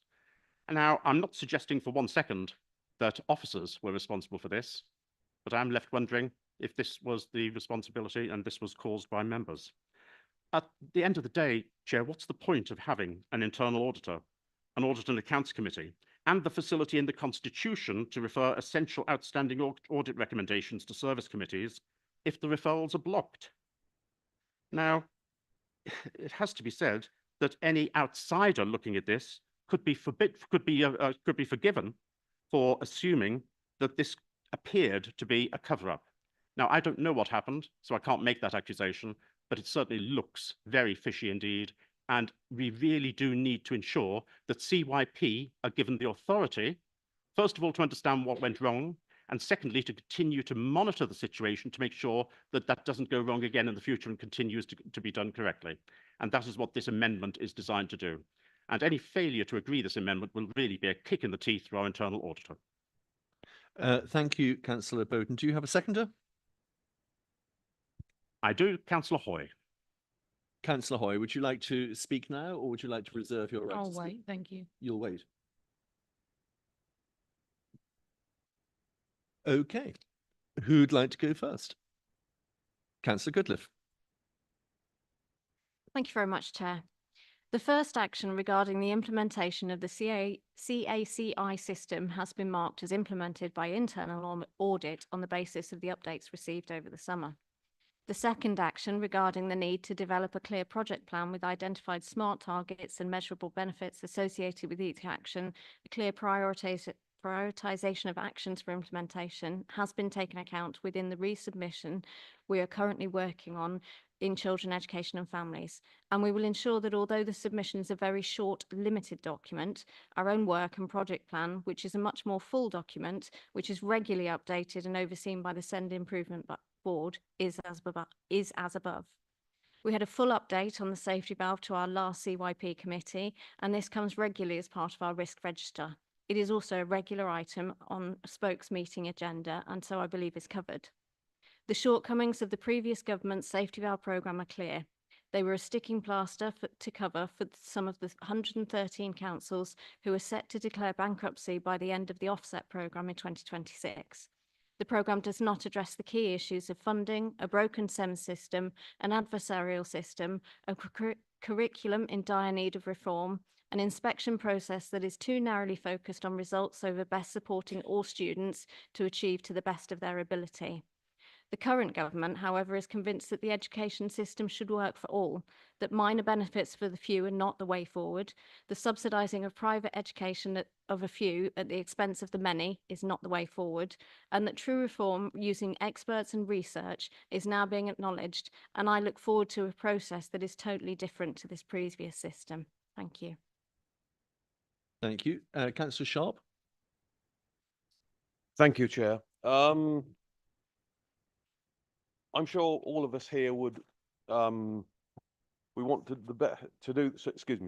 we want to do the best for all children, SEND children, other, children who are more able-bodied, and that goes without saying. But here we're looking to improve the situation for those youngsters. But as well as acknowledging national failings, we need to look at local failings. I'm a member of both the Audit and Accounts Committee and the Children and Young People's Committee. And I've raised 3 times at CYP on the 10th of September, the 8th of October and the 25th of November asking for this report to be put before the CYP committee. It's still not even on the agenda plan, let alone be discussed. I hear what Councillor Goodliff said, and that if those actions are being taken, then that is good. But I do feel very strongly that the CY committee should have that report put before it, so it can actually be discussed by all members, and we can actually learn the errors of what's occurred in there. So I'm sorry, until it comes, as I've said at the CYP meeting 2 weeks ago, I will carry on like a broken record until we actually get that on the agenda. Thank you. Thank you, Councillor Sharp. Who else? Councillor Count. Thank you, Chair. And thank you, Councillor Bowden, for putting forward this amendment, because what surprises me is the actual motion in front of us, which seeks to do some good for children. But I can only think that somebody's attention was elsewhere when they wrote it. I mean, Councillor Netzinger brought this forward, and it's absolutely ignored the fact of the scathing attack by the internal auditor on what was actually going in the SEND system. Now, we heard in the public questions earlier, just that long list of jobs and duties that she's got. We didn't get quite to the one where she may or may not have been rewarded with a position in London for a £16,800 contribution. Come back to Councillor Bowden's amendment, which is what we are discussing currently. I am, Chair. I'm talking about this amendment, how it got brought forward and why it seems somewhat flawed because somebody was distracted.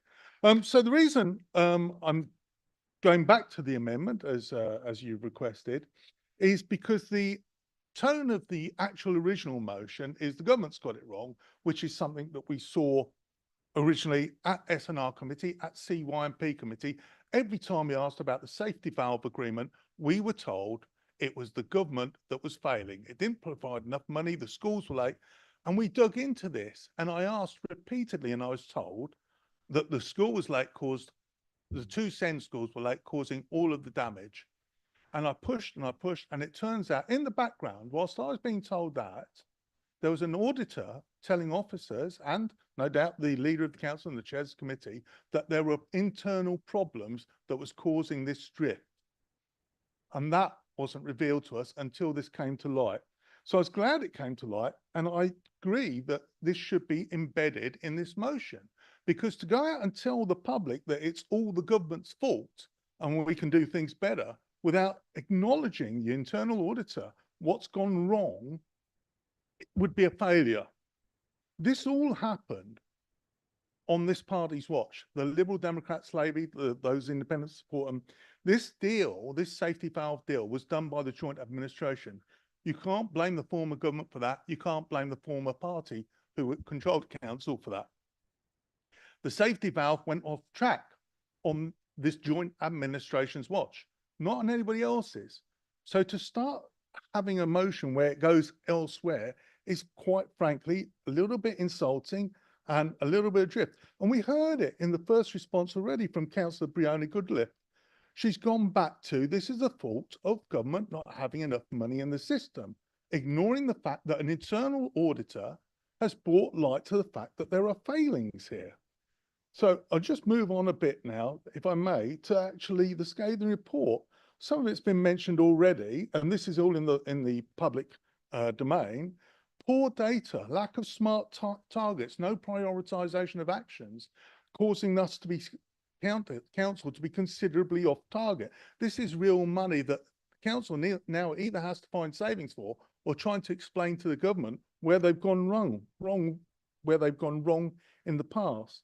Now, I don't know where the joint administration are going to go on the vote for this, but judging by the fact we've only had one speaker so far who seemed to dismiss this, what really worries me is that this amendment is based on a professional output, a matter of public record from a professional auditor.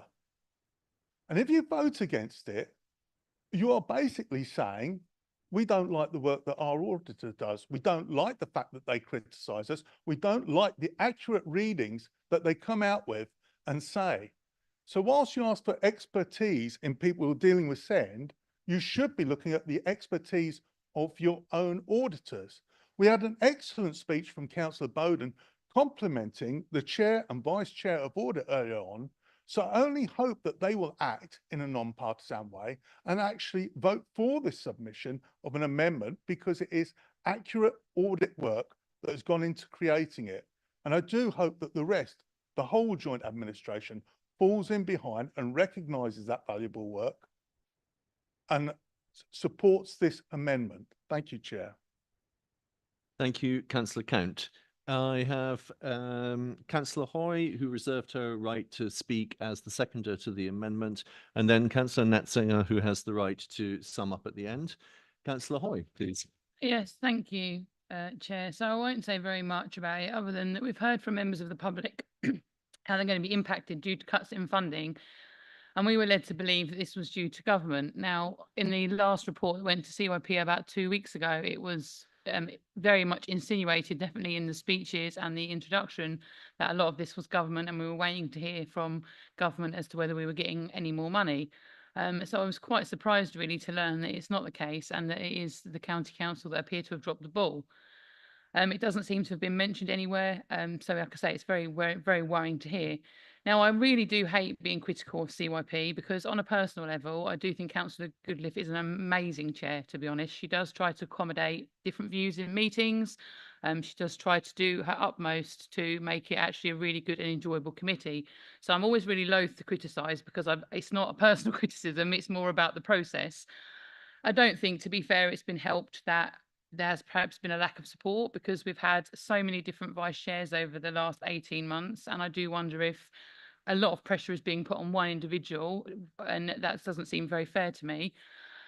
But what I really struggle with this is that we've already heard today, I think Councillor Count mentioned it, we heard reference to how wonderful Councillor Wilson and the Audit Committee are. Now, I'm not on the Audit Committee, I can't necessarily verify that, but I have no reason to disbelieve it, you know, from everything I've heard about them and everything that colleagues tell me, I do believe that to be true.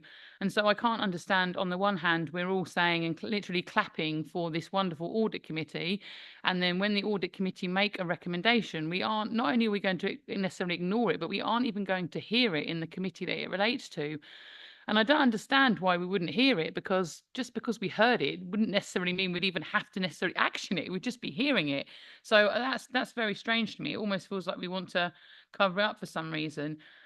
And just the final thing is, if this is not supported today, this amendment, I think that really makes us, not, I want to say constitutional crisis, because that sounds really dramatic, but given that Councillor Sharp has asked for this report to come to CYP at every single committee meeting, and he's been told it will come and it never does come, are we then admitting that he's been lied to? Because surely if he's not being lied to and it is coming to CYP, then there'd be no issue with supporting this amendment. So hopefully everyone will. Thank you, Councillor Hoy. And finally, Councillor Netzinger. Thank you. I'd like to thank Councillor Bowden for his amendment, which does raise an important issue for this council, but I am also going to ask the council to reject the amendment. Councillor Bowden is right that the internal audit report raised important and serious issues about the safety valve programme. The audit report does not make happy reading. The risks to this council from the safety valve programme are significant, but they are not what this motion is about, and I would not want the impact of this motion to be tied up with the safety valve programme. Data accuracy for education, health and care plans is important, and I know that Councillor Bowden is aware that the safety valve resubmission was sent off to the DfE on the 31st of October, and that this resubmission did include the review of the data and the data quality issues. And I also want to be absolutely clear that the rejection of this amendment is absolutely not a rejection of the work of the Internal Audit Officer or of that committee. Their work is very much valued. It is just not what this motion is about. The issues of the way in which the safety valve programme was set up have been a major issue across a large number of councils nationally. And I think it is telling that the new government has made clear that no new safety valve programmes will be set up on similar assumptions. However, our safety valve programme here in Cambridgeshire is helping to deliver a huge expansion in special educational places across the county, meaning that more children will be able to have their educational needs met in appropriate schools closer to their homes. So I do not regret at all that Cambridgeshire was part of the programme, which was set up in 2022, but I do believe that some of the assumptions on which that programme was agreed were unrealistic, and we will need detailed ongoing conversations with government about the way in which the programme is assessed in future. I do not want this motion to get tangled up in that discussion. Members of the cross-party Children and Young People's Committee are very capable of setting their own agenda, and we have heard from the committee chair that this issue is already on their agenda. So I ask you please to reject the amendment. Thank you. Thank you, Councillor Netzinger. We will now move to a vote on this amendment. Mrs. Rowe, would you like to start the vote, please?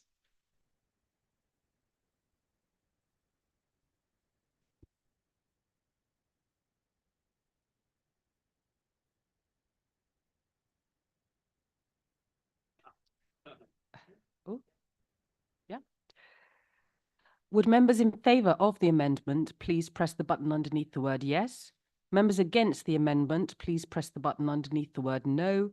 And members wishing to abstain, please press the button underneath the word abstain.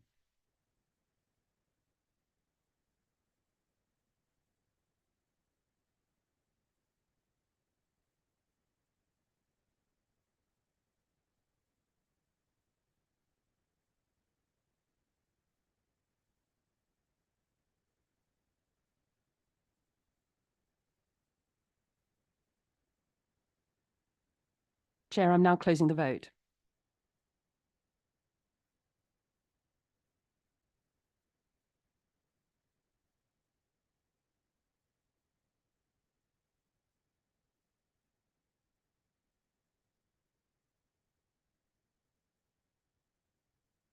Chair, the result of the vote is 15 votes in favour, 28 against and 2 abstentions. The amendment is therefore lost. Thank you, Mrs. Rowe. In that case, we now move to the substantive motion, and I see everybody looking at their watches. Councillor Bowden, are you indicating to speak, or do you have a personal request? Okay. So I think probably the debate for the last part of this motion isn't going to be that long, and I intend to break after it is done. So if you are desperate, it's in your interest not to indicate to speak. So, Councillor Goodliffe, would you like to go first? Thank you, Chair. I'm going to start with a quote. Our vision for children with special educational needs and disabilities is the same as for all children and young people, that they achieve well in their early years, at school and in college, and lead happy and fulfilled lives. For children and young people, this means that their experiences will be of a system which is less confrontational and more efficient. Their special educational needs and disabilities will be picked up at the earliest point, with support routinely put in place quickly, and their parents will know what services they can reasonably expect to be provided. Children and young people and their parents or carers will be fully involved in decisions about their support and what they want to achieve. Importantly, the aspirations for children and young people will be raised through an increased focus on life outcomes, including employment and greater independence. This sounds great. There is little I would disagree with in these sentences, so this must mean this is how to fix a SEND system. I wish it had been. These were taken from the foreword for Dr. Dan Poulter and Edward Timpson in the SEND Code of Practice 0-25/2015 statutory guidance document. Currently, the National Audit Office estimate 1.9 million children and young people aged 0 to 25 in England, or 11%, are identified as having special educational needs in January this year. The Department of Education has increased higher needs funding with a 58% real terms increase between 2014 and 2024 to 10.7 billion, but the system is still not delivering better outcomes for children and young people, nor preventing local authorities from facing significant financial risks and indeed ruin. Since changes to the government in July, we've finally been permitted to say the words out loud. The current system is not working. It does not work for schools, it does not work for parents, it does not work for local authorities, and it definitely isn't working for our children and young people. It's not achieving value for money, and it's unsustainable. The adversarial way in which the SEND system has been built since 2014 has led to worse outcomes, eye-watering, council bankrupting costs, and a recruitment and retention crisis in our schools. Thankfully, we now have a government who will listen to our young people, parents and carers and professionals to ensure that we can build a system where we can work together to ensure schools are all inclusive. Having a curriculum that works for children and professionals who are empowered to teach and held accountable through challenge and support rather than via punitive means which look only to results rather than celebrating inclusion, inspiring young people to achieve according to potential and ability, and celebrating all success, including but beyond numbers on a page. Having worked in schools since 2008, I look forward to these changes, and I know that schools do too. I know as a SEND parent, I wanted this future for my child, and I'm hopeful that by working together, we can create a system that ensures all children and young people can thrive. Thank you, Chair. Thank you very much. Anybody else wish to speak on this? Councillor Bowden, sorry. Thank you very much indeed, Chair. Despite the amendment which has been put in from the Labour Party, I still believe that the recommendations that we've got are worth supporting. They're common sense and we need to move forwards. However, when I did read this motion, and particularly the second paragraph of the motion, I must admit that I thought of a saying that was from Mark Twain. At least I can't find anyone who said it before Mark Twain. If anyone can correct me, I'll be delighted. And Mark Twain was the first, I believe, to come out with the words, "There are lies, damn lies, and statistics." Now, I would not accuse Councillor Netzinger of writing lies. I would most certainly not accuse her of writing damn lies, so that just leaves statistics. And we have some statistics in the second paragraph which just need to be taken apart a little bit and put back together in a more rational way. And the second paragraph says, and pardon me if I just round numbers to the nearest million, Chair, the deficit for Cambridgeshire County Council currently sits at 40 million at the end of 23-24, with the deficits for similar councils such as Norfolk and Devon being 82 million as at 31st of March for Norfolk, and 115 million to the end of 23-24 for Devon. That makes it look as though our position is a lot better than similar councils. Now, the only problem with that is neither Norfolk nor Devon are similar councils. If you want to know what a similar council is in any particular area of local government, then look on Gov.uk and you can see what our statistical neighbours are for that particular function. And if you look on the high needs block at what our statistical neighbours are, you neither find Norfolk nor Devon there.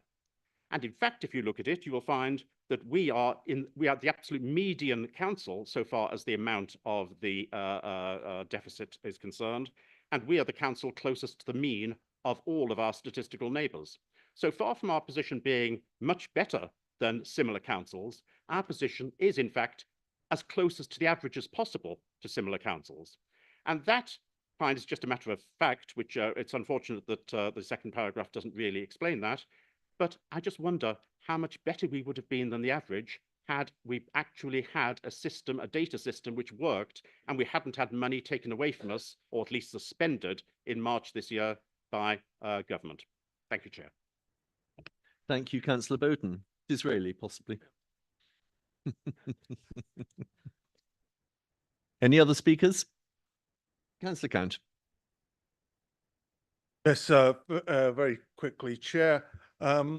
Apart from some of the flawed rhetoric, statistics, and the deliberate political points that we've heard, not just today, but at the committees where we discussed matters such as this, I do actually think there's some solid proposals here for improving the lives of SEND and the families, those children with SEND and their families. They're reasonably sensible recommendations. I'm not sure that we probably added as much as we lost with the alteration that was accepted. But I'd just like to comment on the last 2 years since the joint administration have been in control of the county council. Prior to that, I cannot really recall the occasions when I was contacted directly by people with SEND provision inside my division or even outside division as leader of the county council. It didn't really happen. But probably for the 18 months now, the discerning direction of travel, not just people in my division, but from all over the area, trying to get me, contact me directly to try and interfere, because of the way that this has been handled by the joint administration has expanded and expanded. And I can't help but think some of that is the measures that they decided to bring in under the safety valve programme that haven't been really thought through or worked. I'm aware that when a parent does take the county council to go to court over these measures, it's somewhere in the region of a 90% loss rate when we get to actual court. And that is very, very concerning, the direction of travel. So it's good to see that there's some solid proposals to try and change the current behaviour that is going on at the county council. I do want to put my thank on to the chair and vice chair of the Audit and Accounts Committee. I know you didn't vote with us, but I think that was a brave move to at least abstain on the amendment. I'm not sure what consequences there will be for you within your groups about that. However, I do feel that I'm glad you went that far, and I do still regret the fact that that amendment was voted down, which was the professional opinion of an auditor and of the Audit and Accounts Committee. I will support these recommendations as they stand. It's a shame that they weren't implemented sooner and perhaps avoided some of that post bag that I've been receiving. Thank you, Chair. Thank you, Councillor Count. Right, Councillor Thompson, you reserved your right to speak. You'll be followed by Councillor Netzinger. It is 5 to 4, and it sounds as if we are again rowing in the same direction, all of us. So over to you. Thank you, Chair. I'm pleased to second this motion because it addresses one of the most pressing issues we face as a council, the ongoing challenges in the SEND system. We heard earlier in the public session on the extent of pressures that families go through by not having a well-funded SEND services for their children. We all know how difficult it has been to meet the needs of children with SEND, not just in terms of budgets, but also in terms of structure, resources, and partnerships we have in place. These are challenges that councils up and down the country are struggling with, and while there is no simple fix, this motion takes a positive step towards tackling some of these issues locally. Last week's announcement of £740 million, sorry, lost my page. £740 million for a new SEND places is welcome news. Any extra funding for SEND is always appreciated, but we need to be realistic. How much of that money will reach us here in Cambridgeshire? And more importantly, funding alone isn't enough. The SEND system needs reform. Without that, we're just patching over the cracks instead of addressing the root problems. This motion also rightly focuses on the role of mainstream schools in supporting children with SEND. Research shows that with the right support, mainstream schools can provide an environment where children with SEND thrive. And it's not just about them, it's about creating schools where all the children benefit from learning in inclusive, empathetic environments. But we know the reality on the ground can be challenging. Teachers are telling us they're struggling, whether it's due to space, staffing, or rising numbers of SEND children needing support. These conversations need to happen, and this motion starts those conversations. Another key point in this motion is the role of health services. Early intervention is crucial. Families dealing with SEND.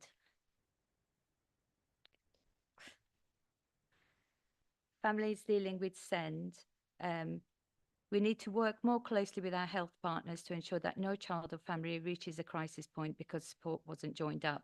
Finally, I want to thank our officers who work incredibly hard under difficult circumstances in this broken system. This motion builds on their efforts and shows our commitment to doing better for SEND children and their families. This is about making a difference both locally and nationally. We need to push for reform, work together, and make sure no child is left behind. I urge members to support this motion. Thank you. Thank you very much, Councillor Thompson. Finally, Councillor Netzinger. Thank you, Chair. I will be very brief. I do want to thank Bryony and members of the CYP committee for their work on this so far and their support for this motion. I just wanted to address Councillor Bowden's point about the second paragraph. It was never my intention in writing that second paragraph to try and make Cambridge's position look good. I just wanted to put to make it clear that we are not an outlier in having a large deficit, and his point is exactly that we are not an outlier. I clearly should have included some other councils, but the fact that with a £40 million deficit, we are in the middle of the pack tells its own story. Thank you. Thank you, Councillor Netzinger. Right. I think that there is general support for this motion. Does anybody disagree? In which case, that is agreed. And I'm now intending to take a break. It is exactly 4 o'clock. I will ask you please to be back by 20 past. There is no Bohemia downstairs, so there will be no coffee or joy. And so I think 20 minutes is quite long enough. There'll be comfort possibly and joy, yes. Splendid, thank you very much. And please don't go home because we do need to be quiet.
Members, I intend to start in a minute or so. So if you would like to resume your seats, Councillor Dupre.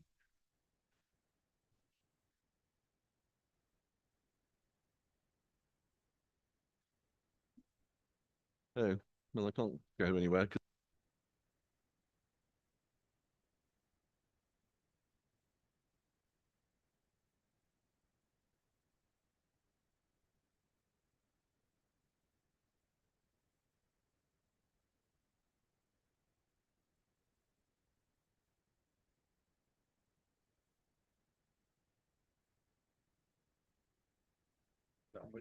No. Well, having said, well, we can start in a minute, given that the sponsor of the next item is not yet returned. Here he is. There he is. Splendid. We'll give him a moment to get settled.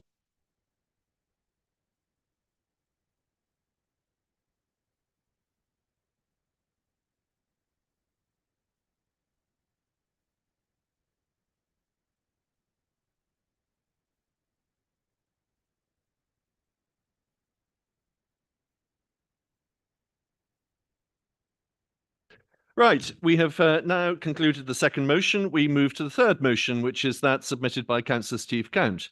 Can I ask Councillor Count to move and speak to his motion as set out on page 6 of the Council agenda? Councillor Count. Yes, thank you, Chair. It's a fairly simple motion. It's on the back of the one submitted last July regarding Mill Lane, Little Paxton area, the flooding that's associated with it. See, it's been hugely disappointing to the local people that the area continues to be flooded, unavailable to go over the bridge because of the flooding in the local area, and they wanted something done. So last July, Councillor Alan Sharp brought a motion here asking for £250,000 to be allocated to bring forward an options appraisal on what could be done. The joint administration, not wishing to support this because it was a Conservative motion, were in a bit of a pickle because they also had the support of local independent councillors that they needed to appease. It's my opinion. I'm only guessing what went on behind the scenes. So they didn't want to oppose it. They didn't want to support it. So what they did in technical terms, Chair, was they kicked it into the long grass. Now, for those of you not familiar with that particular line, it means they decided to do nothing at all but hope that time will delay the recollection of it. Now, in order to kick it into long grass, they used the Constitution. They said, well, we won't make a decision today on whether to spend this £250,000 on an options appraisal that is clearly needed. The best place for that decision is the Highways and Transport Committee, and it can go there.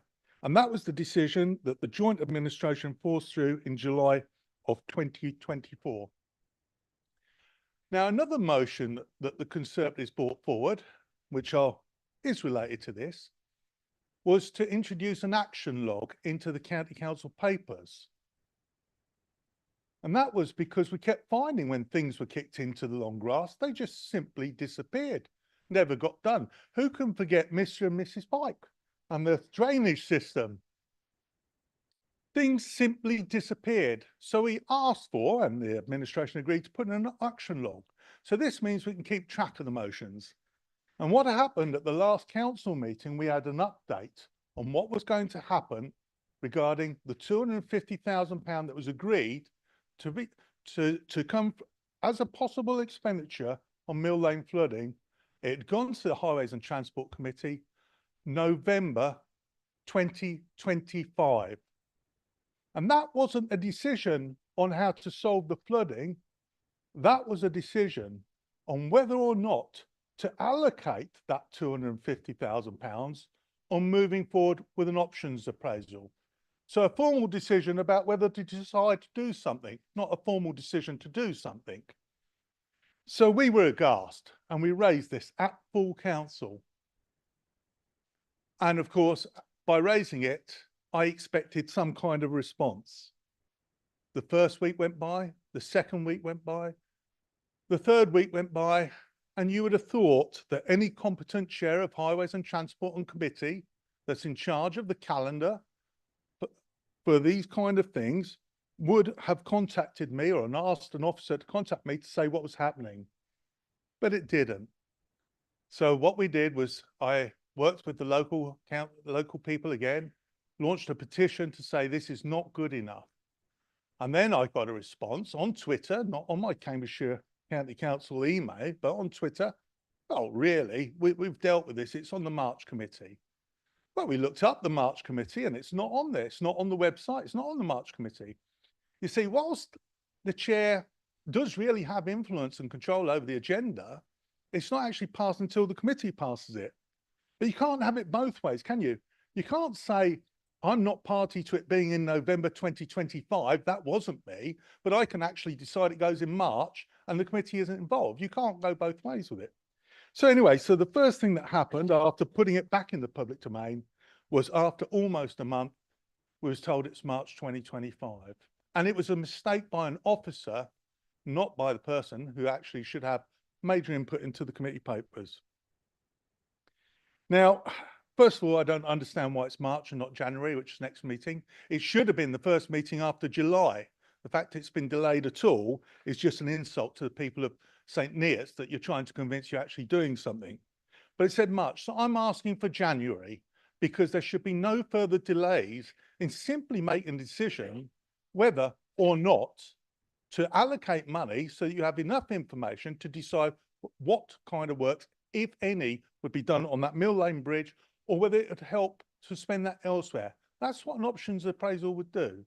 So I ask again in this motion, let's get this sorted, let's get this done. Thank you, Chair. Thank you, Councillor Count. Councillor Sharp, you are seconding. Would you like to speak now, or would you like to reserve your right to speak? Reserve my right to speak, Chair. Thank you very much. Right, any speakers? Councillor Beckett.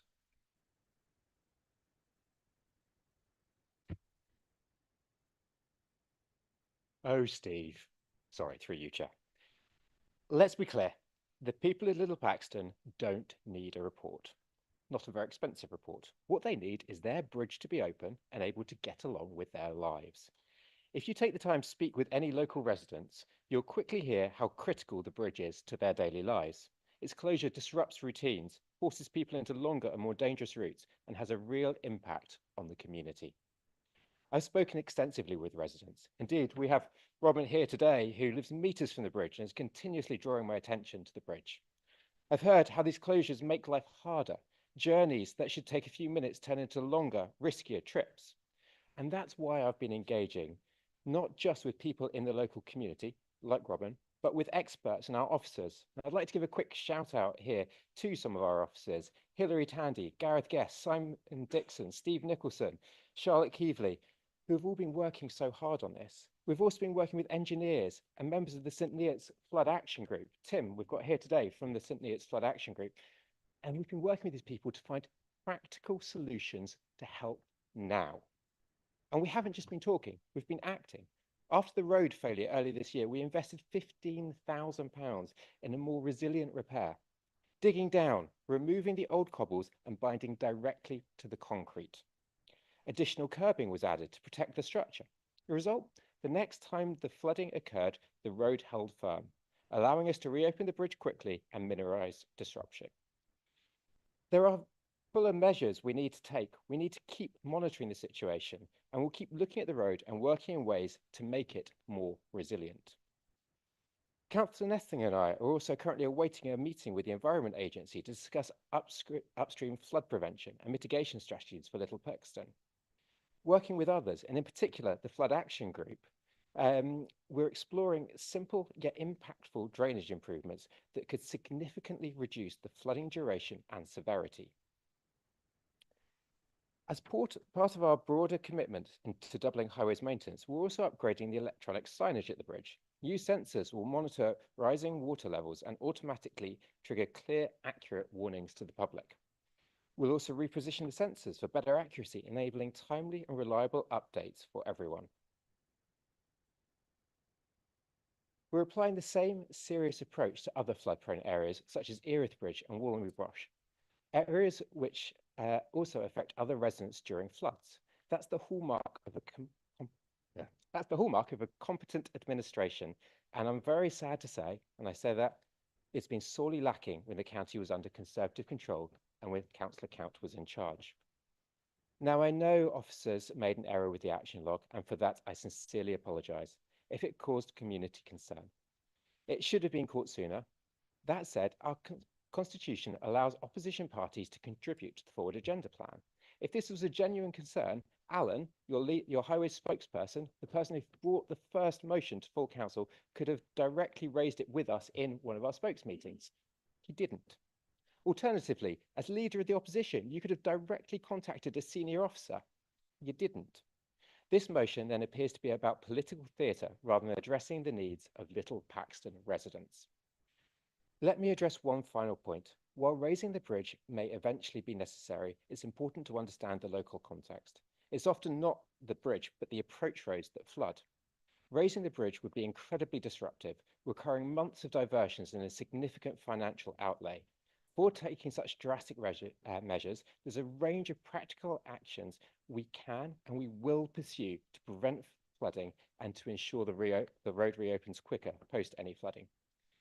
Councillor Count, I know you live over 30 miles from Little Paxton, but I urge you to spend more time talking to the people who live there before making sweeping assumptions.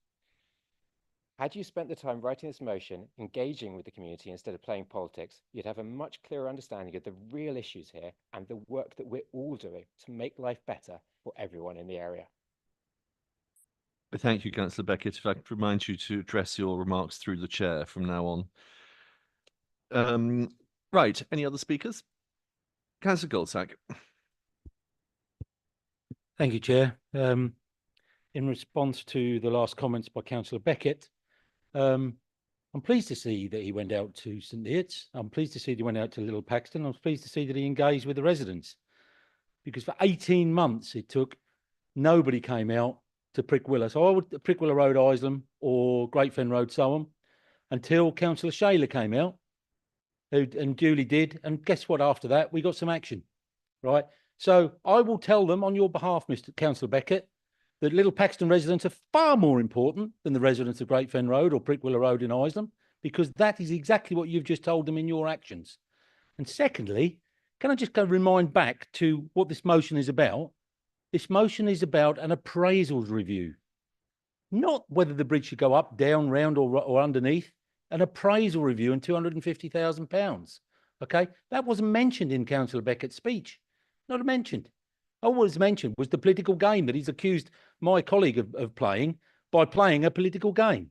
So through you, Chair, I refute what the remarks were made, and I would actually ask them to review why we've got a councillor in charge of our highways team that doesn't want to go out unless there's political gain. Thank you.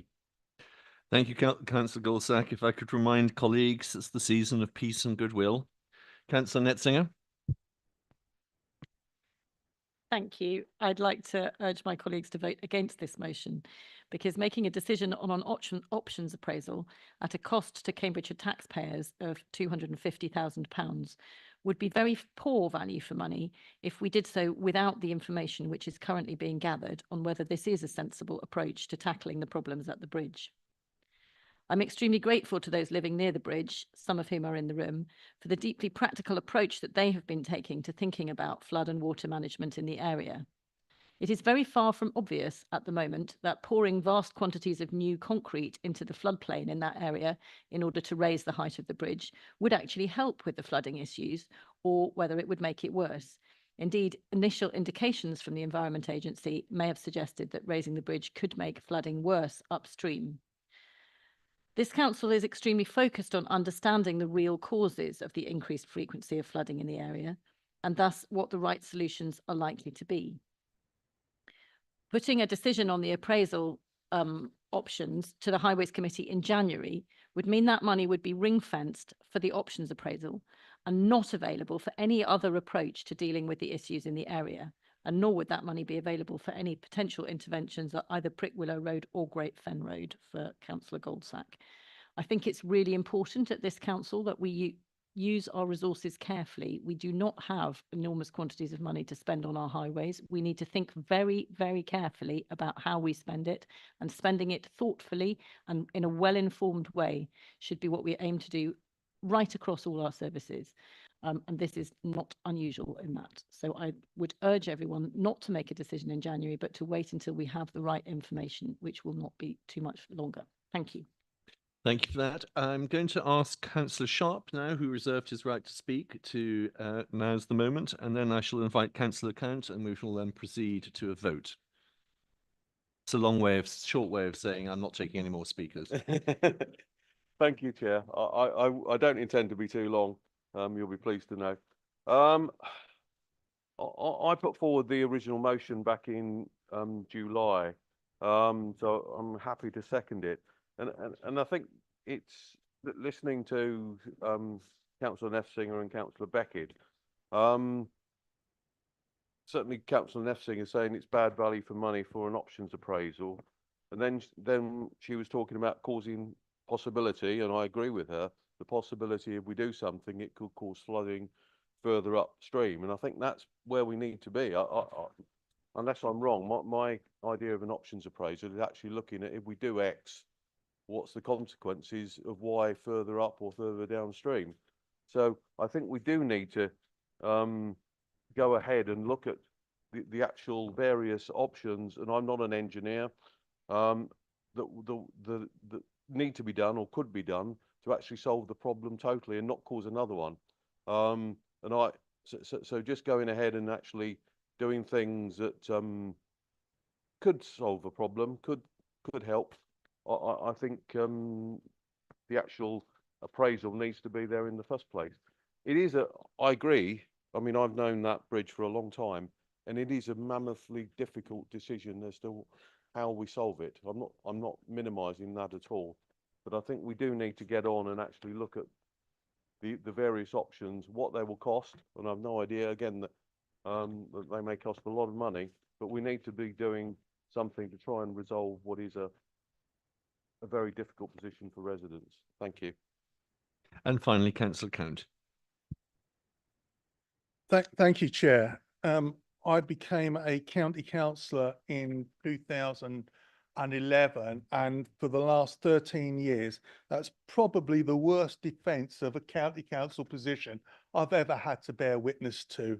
It was sad, it was disjointed, and it was also rather insulting, which I'll come on to in a certain way in a moment. So when the original motion was put together, the officers, the very competent county council officers, suggested that what the £250,000 would be needed for, is their figure, not mine, would be to look at various things such as the need for interventions, to look at historic flooding, future flood modelling, environmental constraints such as topography, ecology, geology, archaeology, the travel demand and the future provision of that. User impacts when the route is closed due to flooding. Also, route closure for construction, if an online proposal was the best option. The options could generate what the alternative would be if you do nothing, what that would do. Whether you could change the current road or the bridge levels, the possibility of alternative alignments, identify if current alignment can be used, if not, identify possible alternative available routes available across the river, floodplain, and other local road realignments or routes. Bridge options, reconstruction of the existing structures on Mill Lane to new levels and flow capacities, or looking at new ones. Partial reconstruction of the existing structures of Mill Lane to raise the deck levels, which we've been talking about so far, or flow capacities and construction of further flood alleviation structures on Mill Lane, such as raised flood tubes. And it goes on and on. And that was why £250,000 was suggested by the officers as being the right amount of money to actually develop a comprehensive options appraisal, so you know what to do for the best for the people of St. Neots. And seeing as that high level information was already available, that the things that you could consider and what that would actually generate, that could have been dealt with at the first Highways and Transport Committee meeting after the July meeting. But as I said, for political reasons, you kicked this into the long grass and it stayed there. And we have caught you out, not just moving it forward to the next or the committee meeting after that, but to November 2025, now claimed to be March 2025. And the latest version of the facts was November was never incorrect. It was actually to consider the outputs of a report that the £250,000 generates. Now, excuse me for saying that I don't really get that. How can you make a decision in March to decide whether or not to spend the £250,000, but then say you're going to have the report from that in November when you haven't actually decided whether to spend it or not? Some magical time machines are coming in here.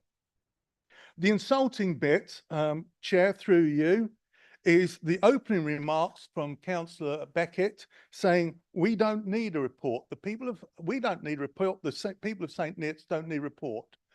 That is against the wishes of full council to discuss that at H&T committee. To come here and say you don't need it, and that's why it's all been delayed, is actually at odds with what the full council asked the H&T committee to consider, and that was whether or not we need to spend that on £250,000 on a report.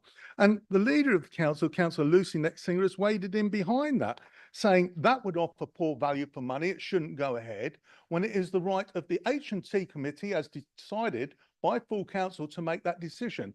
However, behind closed doors, I have no doubt that the whip will be used because the leader has said it's poor value. So I don't expect a fair hearing to come out of the H&T committee whenever the leader does decide finally to actually have that discussion.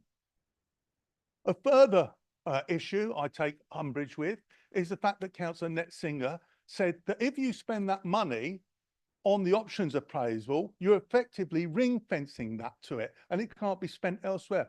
The decision of the full council was to ring fence it to that decision. So it cannot be spent elsewhere until H&T committee have actually made the decision. We don't know if it's November or in March, or it looks likely from the voting, it's not going to be January, is it? But it is actually their decision to make, not hers. However, Chair, I do think that it is the spirit of goodwill.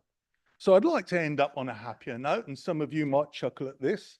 It was a CCC press release. So I saw it on LinkedIn, given by Councillor Alex Beckett, Chair of our Highways and Transport Committee, who's spoken already. And it says, given the frequency of the flooding at this location, we are asking for an urgent meeting with the Environment Agency to discuss how flood management can be improved with this location. Well, good luck with that. Year 25, 26, that's probably urgent enough. Thank you. Thank you, Councillor Count. And in the spirit of goodwill, I did not cut you off. Right, I'm now going to take an electronic vote on the motion. Mrs. Rowe, could you please start the vote?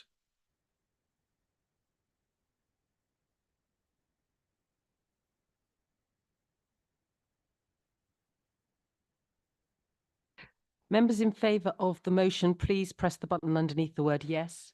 Members against the motion, please press the button underneath the word no. Members wishing to abstain, please press the button underneath the word abstain.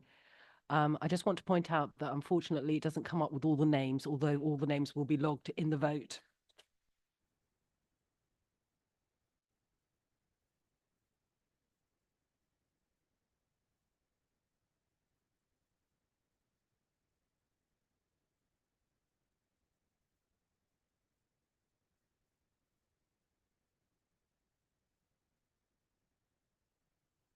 Chair, I'm now closing the vote.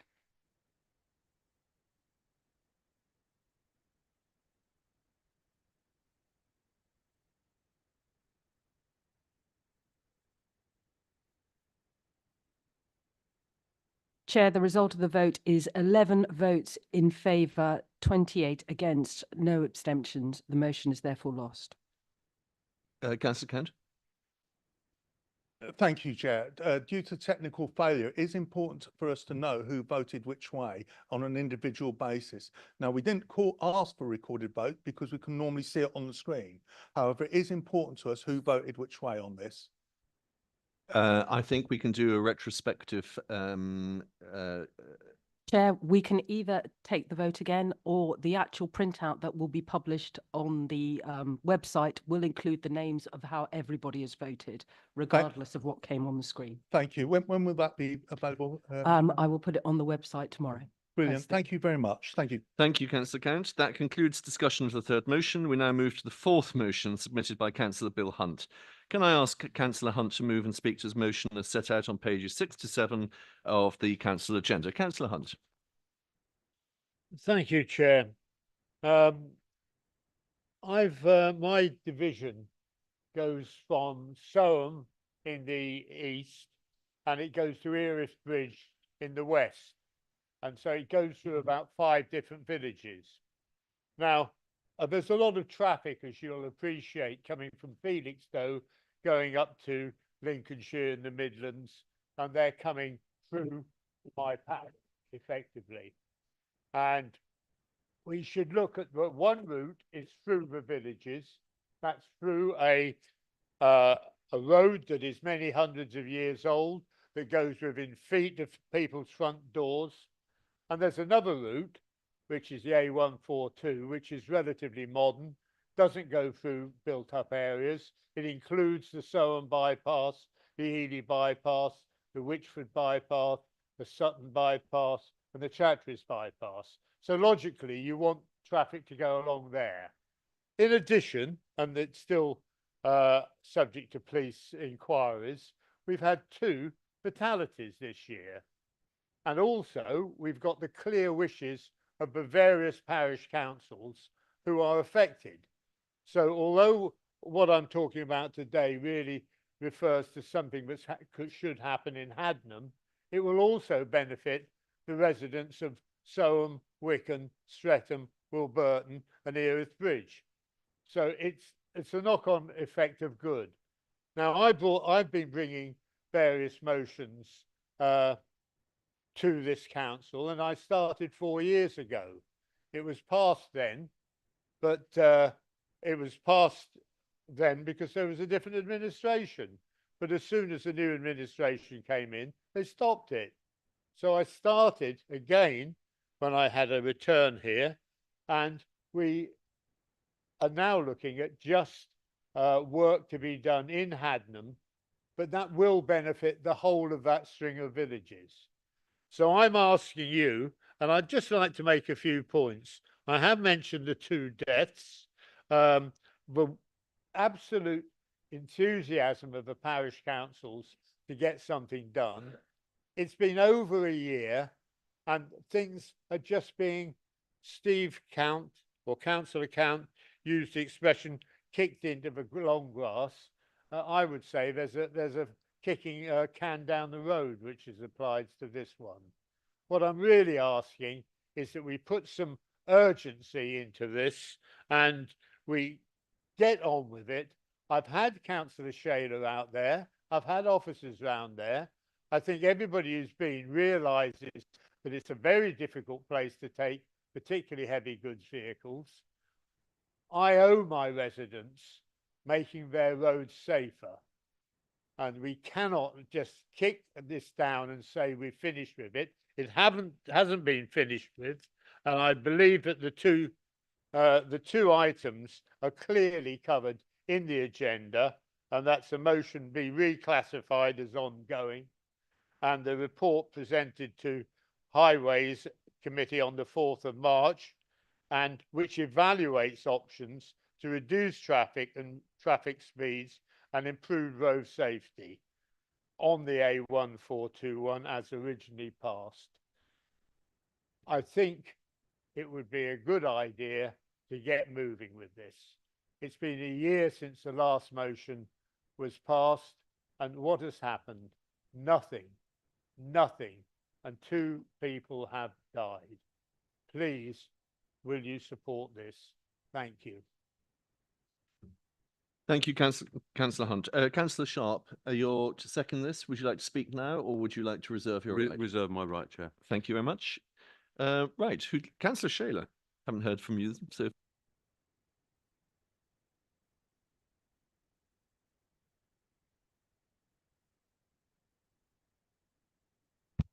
Thank you very much, Chair. Why is this here again? We have dealt with this. Questions about the line between options and evaluations could have gone via spokes. The Highways and Transport officers and committee could have dealt with it as well. To reiterate, to reclassify the A1421 and the A1123 from A roads to B roads would have 0 effect on traffic, no effect on safety, no effect on the numbers of HGVs or locally unloved farm traffic, and no effect on GPS-derived journey planning. The only effect Councillor would be... Cant, are you raising a point of order? Could you use your microphone, please, Councillor Counts? Councillor Cant, do you want to just repeat that for the benefit of the? Thank you, Chair. Could you ask the Speaker to actually speak to the motion? It's not about reclassification. I think Councillor Shaler is probably going to get there. I'm not sure that's point of order, but I'm sure Councillor Shaler will have taken your comment under advisement. Councillor Shaler. Thank you very much, Chair. It is actually mentioned in the motion, and it was also mentioned in Councillor Hunt's pre-log. So yes, if in fact that is an example of the kind of motion that was passed in a previous administration, I am very glad that we have moved on. Now, I understand that Councillor Hunt is in favour of traffic reduction measures, as quite a few of us are. We have an evaluation of what can be achieved and how. We could look further at this in the H&T committee. But I think that the full council is no place to push pet division projects, Chair. In fact, pushing such projects anywhere, I think must come from a previous era when highways priorities were ordered by whoever shouted loudest. This piecemeal, parochial approach is not the way to run the whole county. We have moved on. Priorities are now set by data and needs and a proper sequential value for money and systematic approach, building for the continued and future prosperity of our region. I think the council must be doing pretty well if this motion is all the opposition has to offer. Thank you, Chair. Thank you, Councillor Shaler. Anybody else? Councillor Beckett. Thank you yes. Thank you very much, Chair. So this council is limited to 5 motions per full council. Yet here we are again debating a second Conservative motion that essentially rehashes a prior motion. Now, Councillor Hunt, I have the greatest respect of you, and we have a good time sparring. Through the chair, please, Councillor Beckett. Through you. But given that you accuse us of kicking things into the long grass, I have to ask the question, are you guys out of fresh ideas, or is it just better ones that you're out of? This motion claims the report to the Highways and Transport Committee wasn't sufficient, yet it detailed numerous actions and options. The successful Lorry Watch scheme doing such a great work in tandem with local hauliers, a comprehensive active travel appraisal, ongoing efforts by Haddenham Parish Council to explore weight limits, potential traffic calming measures, and of course, the recently implemented 20-mile-an-hour zone through Haddenham. I would like to take this opportunity to thank Stephen Tomlinson and the work he's doing with Haddenham Parish Council on the 20-mile-an-hour. In particular, I love their current idea of a money box reverse speed camera to be able to reduce down speeding motorists. It's truly unique and really interesting. It was a thorough and pragmatic report. But now, let's be honest, this motion isn't really about the sufficiency of the report. It's about the conclusion that downgrading the A1421 is quite simply a bad idea. The report makes it clear that downgrading the road would deliver no tangible safety benefits and would reduce vital maintenance funding for our county. Some of you may know, some of you may not, but B roads get roughly 15% of the funding that an A road gets. Not 15% less, 85% less, just 15% of the funding. So downgrading it would mean 85% less maintenance funding from DFT. This administration is committed to road safety. Just last week, we had an excellent discussion on Vision Zero, and thank you to Simon Berg and his team for that report. Reducing road deaths must remain our top priority.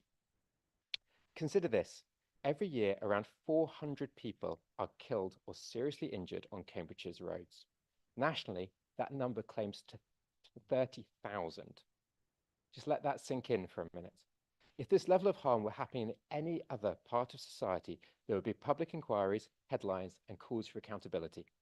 Yet on our roads, it's too often dismissed as just an accident. Road safety is an enormous challenge. With limited funding, and I do hope that DFT and central government will give us some more soon. They are saying good things on road safety. We can't address every concern simultaneously, though, given the current funding. And we must resist the temptation to prioritise areas based on who shouts the loudest or who has a direct line of communication to the chairman.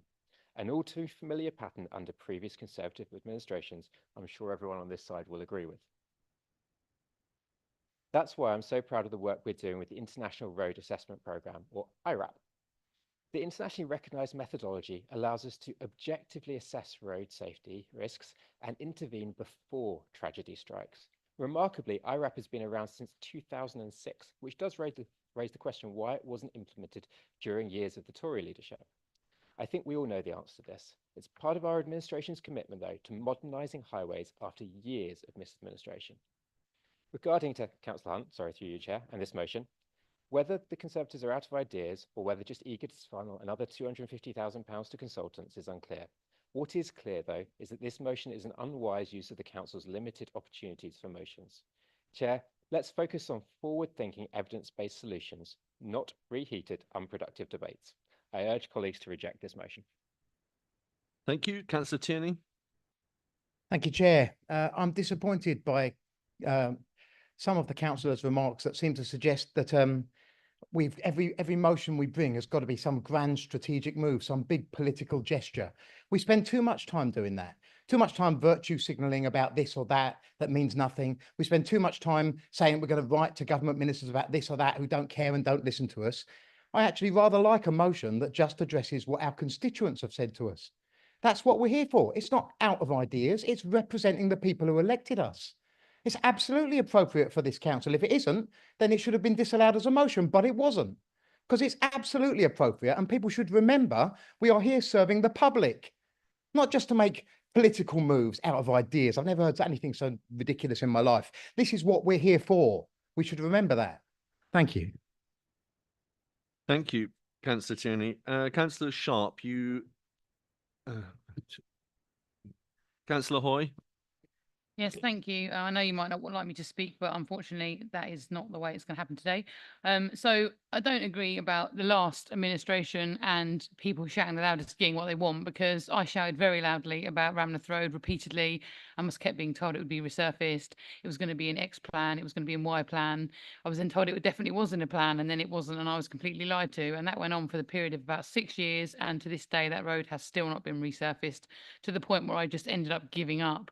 So I don't think shouting the loudest necessarily works. I think sometimes with highways, it's a little bit of a gamble, to be honest, and a bit of potluck what you get with things. Personally, that's just my experience. I mean, luckily now in my area, we've got an absolutely wonderful highway supervisor who is really fantastic, to be honest, and very proactive rather than reactive. And that's a very Councillor Hoy, change. delightful though this all is, it's not really relevant to the motion in front of us. So if you have nothing to say about that, can I move on to the next speaker? I am getting to the point. Okay, we'll wait. I was only making that point because Councillor Beckett was making a point back, so I thought that we were allowed to respond to people if they make points. So I don't agree. That was the gist of what I was saying, because I think that you do have to sometimes make a point. If we all remember, you know, everyone kept going on about Ralph Butcher and how he kept going on and on and on and on about the bridge in Whittlesea. He went on about it so much, people got sick. I sometimes wonder if people get sick to death of hearing about it and do it just to shut you up. And now obviously they have that bridge, obviously named after him in Whittlesea. And I think the point I'm making is sometimes actually, I do wonder in politics, actually maybe the best thing to do is just to pick one issue that you're going to hammer on about for 10 years and just make that your issue until people get so bored of hearing about it that they just do it. That's just my view. Thank you very much. Councillor Sharp. Oh, I'm sorry, Councillor Count, you weren't on my list. I shall put you on my list. Would you like to speak now? Thank you, Chair. Thank goodness for the motion log which we brought in, because we saw on the last motion what a failure this administration is at actually doing stuff that they want kicked into long grass. And this is another example. But this has a certain amount of similarity with the last one, in the fact that despite it being the wish of full council to do something, certain privileged people think it's okay to ignore that. So we saw what happened Mill Lane Bridge, and we have it again through you, Chair, of Councillor Beckett, talking about this has been dealt with, and Shayla as well, Councillor Shayla as well, this has been dealt with. Failing to actually read the motion or actually look at what's enclosed in the motion and going off at a tangent about who shouts loudest, etc. So the point was the original motion, nothing to do with A to B roads. There was a section on that saying evaluate options. This council agreed that H&T committee should evaluate options. And in the action log, it says that has been done. And you can look at the minutes for that. And when you look at the minutes for that meeting, it says various options could be considered and evaluated if they come back to us. So nobody has evaluated any options. What they've had was a discussion about a list of things that had the potential to become evaluated. And nobody has spoken about that today because once again, we've caught you out, kicking stuff so far into the long grass, it's actually gone over the next cornfield into the grain silo. But we get to the nub of the matter when we hear about why it's kicked into the long grass. Because it's not about who should shout the loudest, it's all data driven. Well, excuse me for saying who shouts loudest, but according to me, when full council asked for something to be done, that means that joint administration voted with it, both in the case of Mill Lane and this, then I believe that's shouting pretty loud. In fact, I used to think, before this joint administration came along, that that was an instruction, that full council should obey the instruction given to it. But we've seen on the last one, that wasn't done. And we're seeing on this one, no evaluation of options has been considered. An options list has been in front of the committee and simply said, if you come back, we'll evaluate them. To give you an example of just how bad it gets, the briefing note hasn't been read either, because the briefing note now says a list of options will be evaluated in March, although it's marked as complete in the action log.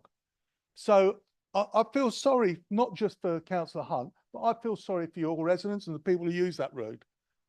And I feel sorry for anybody listening to the full council debate today to hear that whilst they are led to believe a full council makes a decision and that will actually happen, then when it doesn't suit the joint administration, it just doesn't happen, just doesn't move forward whatsoever. And Chair, I don't like being laughed at. Thank you. Councillor Sharp. Thank you, Chair. Again, I don't intend to take too much time on this, but I want to bring out a few salient points. This motion is partly about road safety, because as Councillor Hunt said, sadly there've been 2 fatalities on that road. So that's an issue that we need to be very aware of. And obviously, I do agree with Councillor Beckett in terms of the vision 0 that we're down to nil. So I agree with that. So that's why I think this motion should be supported. Because by and large, I think the motion hopefully will at some stage come to H&T. So I'm not sure why the joint administration would actually oppose it. It is looking at trying to get an urgent analysis and options put forward to reduce or improve the safety, but reduce any fatalities or serious accidents along that particular road.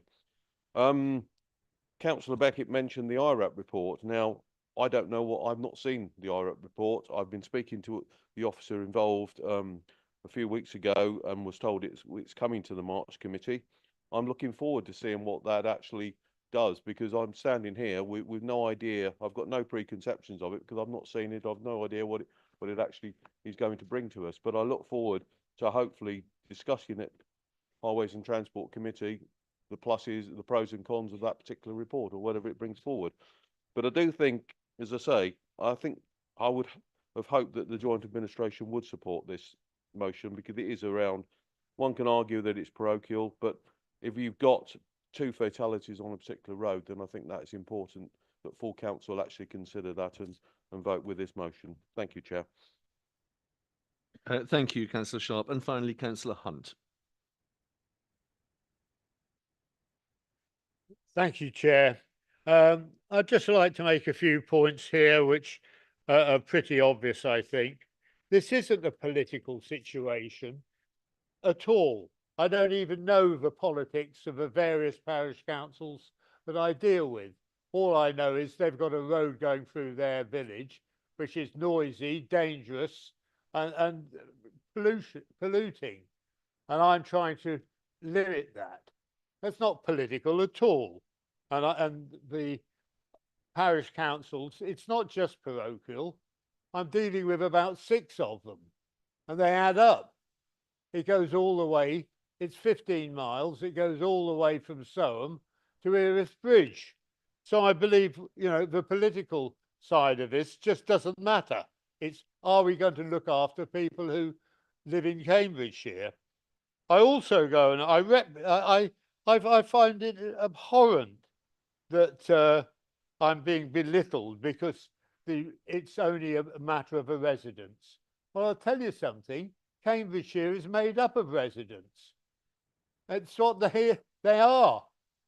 And just to say, oh, it's just Mr. Hunt or Councillor Hunt looking after his residents. Well, I'm proud to do that. I'm proud to have been elected for that area, and I'm proud to stand up against that lot. I am proud to stand up and try and make their lives safer and more pleasant. And I will continue to represent the people who put me here. Thank you. Thank you. I will now take an electronic vote on the motion. Mrs. Rowe, could you please start the vote?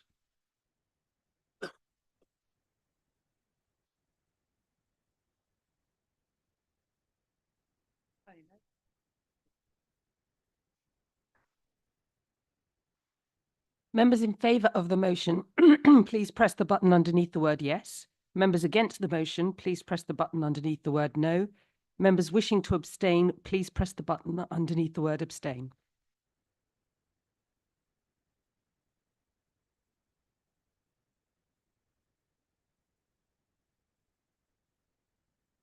Chair, I'm now closing the vote.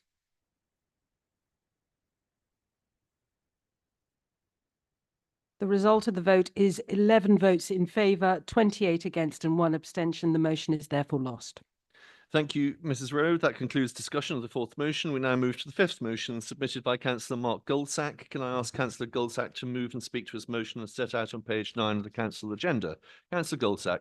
Thank you, Chair, and thank you very much for the opportunity to speak on a matter that affects our county and its residents.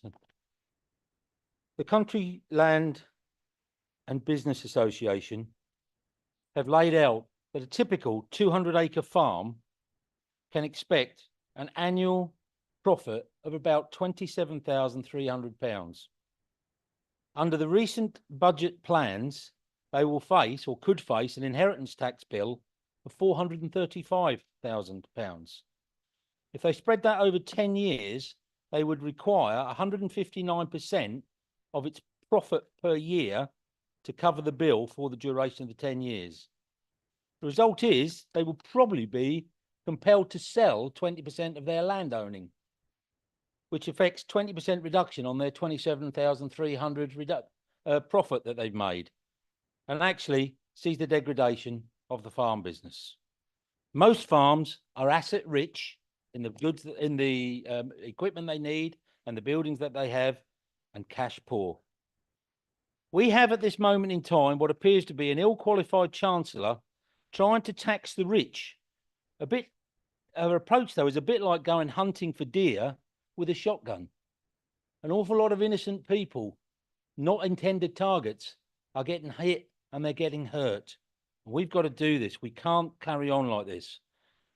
We have a government at the moment, and members of the government have come out and said it, that they believe that food production can be outsourced. We are losing some grade A, grade 1 land for the production of solar farms. We've got Sunnica's come through on the East Cambs, West Suffolk border.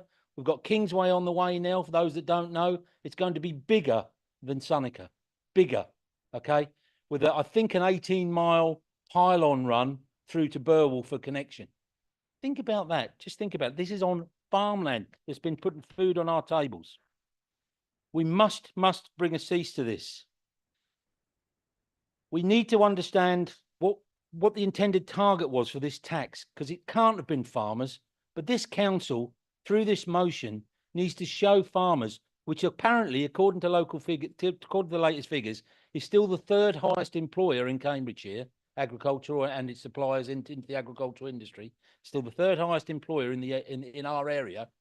We need to make sure that we are showing them that we care, because the central government is showing them that they don't care. They're showing them that they can take their land for third-party use. They can import goods from left, right and centre, and food production isn't there. We're seeing it play out in the national press. This is a very simple motion, a very simple one, that I implore you through this motion, through you, Chair, to ask all the members to support, to show our farmers and our farming community, their families and the suppliers in this area, that we as a council have their backs, we care, and we will continue to fight for them. I move the motion. Thank you. Thank you. Do you have a seconder, Councillor Goldsack? Councillor Count. Councillor Count, would you like to speak now or to reserve your right? No, I'll reserve the right. Thank you, Chair. Right. Who'd like to speak first? They're just being a bit shy, but they are now. They're pouring in now. Councillor Coots, I think you probably was the first one. How exciting. Thank you very much. We'll see. I have a mixed message to give in response to this motion. I support our current government's aims to reduce tax loopholes and make sure that tax is paid fairly across all sectors in the economy. But I am also aware of what's known as the law of unintended consequences. And my feeling about this small element of the recent budget is that it has some of those. It has ended up with some of the matters that Councillor Goldsack has just been talking about. There have been elements here whereby family farms are different from other sectors. Now, I'm aware of the fact that quite a lot of the agricultural sector has been populated by larger and wealthier people buying land as a tax avoidance. My feeling on this measure is that its aims were good, but that it was introduced too quickly and that the detailed effects on our farming community need to be looked at more closely. So I'm actually going to support this motion, despite the fact it comes from the opposition. Thank you. Thank you for that. Councillor Black. Right, thank you very much, Chair. First thing I think I'd like to say about this motion is it's based on a fiction to start with. There is no such thing as a family farm tax. It just doesn't exist. What we are talking about is a change in the budget to a long-standing, well-understood and progressive tax, inheritance tax, which has favourable treatment in it for agricultural land, exemptions, and it will still have favourable treatment for agricultural land in it after the budget. And we have a measure that will reduce loopholes in inheritance tax that are used for tax avoidance. Now, you might think that the relevance of this motion to this county council, if there is indeed any relevance whatsoever in it, would be about the substantial county farms estate we have. We have a lot of people farming in Cambridgeshire who are county council tenants. But of course, the fact is that those people will not be affected at all because they do not own the land and will not be passing it on to their families. And this is true about farming in whole. The majority of farmers are tenant farmers who will not be affected by the changes in the budget. And if any letter is sent at all after this meeting, really it should be from the opposition parties, and it should apologise to our tenant farmers for scaremongering and causing unnecessary anxiety for the vast majority of farmers who will not be affected whatsoever by the budget changes. Now, I've got some agricultural heritage. My grandfather was actually a shepherd in Cambridgeshire. And I'll tell you this, shepherds have never been affected by inheritance tax. And the Tories, indeed, have never cared about the people who actually work on the land, the agricultural workers. But you can see the Tories' problems on this. On tax, what have they got? In the budget, Labour did not increase income tax, did not increase employees' national insurance. Nobody is seeing bigger deductions from their pay packets as a result of the budget, and we did not put up VAT either. And I'd like to point out the contrast between the last change of government. Does anyone remember this poster on billboards all around Cambridge? Let's put it that way up, is it? Tory tax bombshell, it said. And the Liberal Democrats accused the Tories of plotting for a vast increase in VAT. And the Tories said, no, that would be dreadful. We're not going to put VAT up at all. And when they got to hammer out a coalition, they said, what on earth are we going to do with this dilemma? You've said we're going to put up VAT, and that'd be dreadful. We say we're not, and it would be dreadful. And so the upshot was they put up VAT, and we've been paying that higher rate of VAT to that day. That is what a government putting up tax looks like.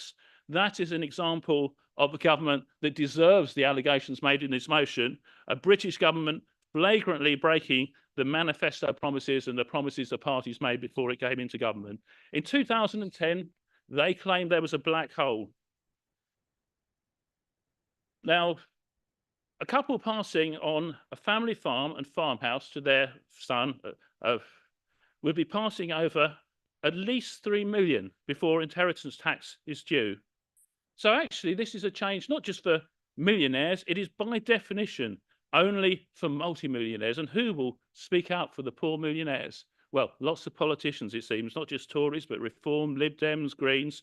People inheriting agricultural land will still only pay at half the rate of inheritance tax of anybody else. An extraordinary privilege for the great landowners and landed gentry. I notice the Country Landowners Association is referenced in this motion. Well, we know who they speak for.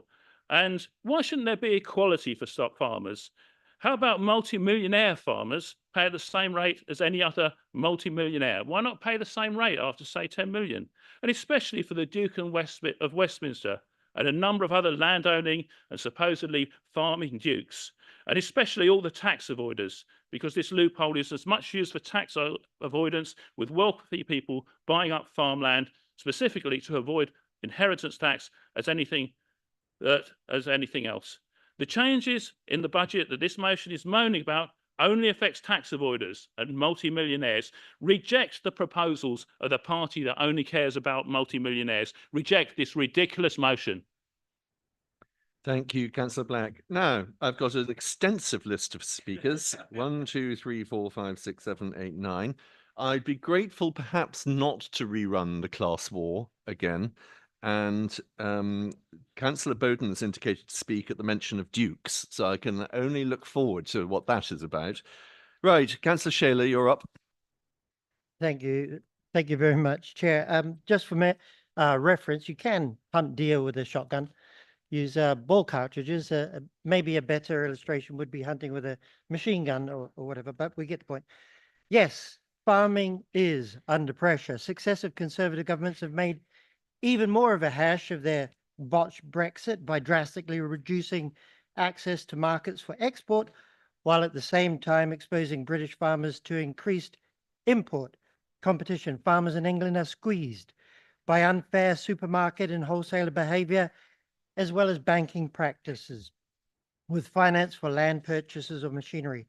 And talk about soaring costs and energy prices, all due to Conservative policies, Chair. But if we come back to the cost of borrowing, imagine the difference between somebody wanting to get into farming via land purchase and mortgage as compared to someone who inherits the land tax-free. The huge advantage of inheritance is why large holdings tend to get larger generation by generation. Having to buy back 20% once a generation and with a decade interest-free in which to do it, still a huge advantage. The idea that the only way a farm can be viable is if it is 100% inherited, denies all of those productive and successful farms without such an advantage. And about half of England's farms are tenanted, as we've heard before, or mixed tenure. An interesting statistic states that 70% of the land in Britain is still owned by 1% of the population, largely directly descended from members of William the Conqueror's army. Another period of theft occurred when common land was taken due to the Enclosures Act of the 1700s and 1800s. 21% of the land of England was taken in this way. Of course, at the time, only men who owned property in their own name could vote. Councillor Shaler, this is thrillingly interesting, but completely off the subject. So if we could get back to the subject, please. I have two parish council meetings I'll this try evening, and so I'll cut forward to the time when we got to after. if we could get forward to 2024, that would be really helpful. So the land sieges only closed when men who could Land vote. seizures, All right. 2024. The motion is nothing short of a cheap shot at the government, which, you know, I can understand. Now, I grew up on a farm, in a farming community. Now I travel around Cambridgeshire. We have the county farms, and once a month, Councillor Boulette and I attend the Cambridgeshire Young Farmers Executive Committee. We hear of the problems that farmers face, from hair coursing and fly tipping to the cost of drainage and irrigation. The Labour government has maintained the agriculture budget. They are paying out the flood money so long held up in the previous government. And yes, we do need to support our rural economies and improve margins at the farm gate. We do need to support food security and national resilience. We can do better. In Cambridgeshire, we have the finest soils and climate in the country. It should not only be used for industrial maize and sugar production. Instead, we should be growing more high-value, nutritionally superior varieties. We should be promoting culinary, tourist skies, and dark, beautiful, dark earth country. Thank you, Chair. Thank you, Councillor Shaler. Councillor Dupre, it's your opportunity to share perhaps some historical reminiscences as well. Thank you very much, Chair. I will spare you that. I was going to go into geography and share my experience as a child where the agriculture of Jersey consisted of beautiful Jersey cows and tomatoes and cut flowers, but I will spare you that. I will talk about farming in Cambridgeshire because farming is a major contributor to life in rural Cambridgeshire. Farmers feed us, they care for our environment, protect us from flooding and look after the land for future generations. Family farms generally have high environmental and welfare standards and good quality produce. And while they may own land with high paper values, many families run their farms on incomes below the minimum wage. However, family farms have been under attack for a long time. Mismanagement by the previous and current government of changes to grants and payment schemes has left many family farmers struggling. Leaving the European Union and the terrible deal the Conservative government signed the UK up to have had a huge impact on agriculture across the country. This is the background against which farmers are now faced by unexpected changes to the tax regime, changes which will have a far greater impact than some reporting would have us believe. I think we need to remind ourselves how we got here. We got here because super rich individuals decided to trumpet the fact that they were buying farmland for the sole purpose of dodging inheritance tax. This has the effect of pushing up the price of agricultural land to the detriment of young people wanting to start out in farming, and in many cases removes land from productive agricultural use. So there is a real issue that does need to be addressed. It is, I have to say, disappointing that this motion, while making some of the right noises, has failed to address the totality of the issue and the reasons why this situation has arisen. The problem is how the government has gone about addressing this problem by clobbering genuine family farms as well as the tax dodgers. It's very, very wrong. The new tax will mean that many real family farms will not be able to invest in what will be a shrinking business. They may well end up having to break up or sell their farms. There will also be consequences for tenant farmers, about whom we've already heard, as the land they work will need to be sold by its owners. The likelihood is that many of those farms will then end up in the hands of large farming conglomerates or private equity. The government could have considered exemptions for genuine working farms, or even ensured that HMRC properly examined the affairs of those buying up large quantities of land for tax purposes. But it has not. This is a really blunt approach to a much more complex issue, and that is why I will be supporting the motion. Thank you. Thank you, Councillor Dr. Boulat. Thank you, Chair. I'm afraid I don't have a vision speech, a geographical or historical speech, but just a brief series of just practical points. I do remember the times when it was suggested to me or others to stop doing national policy-focused debates, stop attacking very directly governments or writing letters for the sake of writing letters, and that we should stick as a council on what the council should actually and can actually do. And this motion, I think it's a great template and a great effort for a very, a persuasive anti-government political motion. And I do honestly get it why it's here today, because we're now at the time of the year when we have county council candidates 2025 public question time, as we have seen earlier, as well as leaflet-friendly motion. So I totally get why it's in this form. Now, in terms of the substance of the debate, I think that like a lot of the residents I speak to, actually, I'm in the middle on this debate. I understand the intent, I understand the budget pressures, and I do worry about implementation and the extent to which we're actually able to fully assess the impact of this change on family farms at the moment. However, I can also see when a motion is done in a political way, as it is obvious from its language, rather than focusing on what we can have control on as a council, which is indeed, as the last point in the motion mentions, to engage with our tenant farmers, with our wider community, and ensure, most of all, that correct information actually reaches them, not only on this cut to inheritance tax relief, but also on the changes to employers' national insurance, for example, and other budget implications for the agricultural industry. And it's really important people are informed correctly about the implications on them. And on this note, I'm really concerned to see lately some of the misinformation circulating online on this topic, because it can worry a lot of people unnecessarily. So let's be clear, as Councillor Black mentioned, this does not directly impact county council tenant farmers unless they own the land themselves. And for those farmers who are affected by this, of course, there are other ways to mitigate some of the impact of this.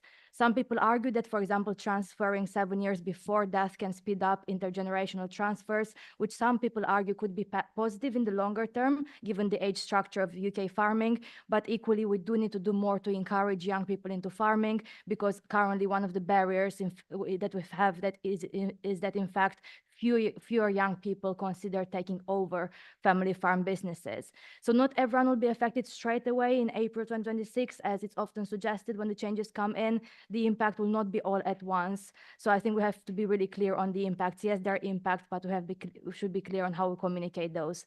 And of course, if the tax is payable, loans are already available. It can be paid over 10 years in installments. So again, the impact is not this cliff edge like it is often suggested in the media and social media. So if anyone is listening and thinks they're affected and not sure how this impacts them, I would really want to make it publicly here. Please do get in touch with an accountant that's actually specialized in the agricultural sector before taking information as fact from council speeches, social media, or newspaper headlines. So on that note, I'm in the middle of this debate, but I just want to make those points because it's really important we don't misinform our residents on any of those aspects. Thank you. Thank you, Councillor Moschini. Thank you, Mr. Chairman. I am quite tired, I have to say, and I think I'm assuming that you will remember those dim and distant mists of time when we had the Tories in government, and political opponents will come to this council and will have all sorts of motions where we write letters indignant about government policy and how upset we are. And what used to be the response to those motions is that we shouldn't really have debates on national policy where it doesn't directly relate to our responsibility. Our times have changed. Now, we have had 14 years of crumbling austerity, and we have had a devastating trust budget.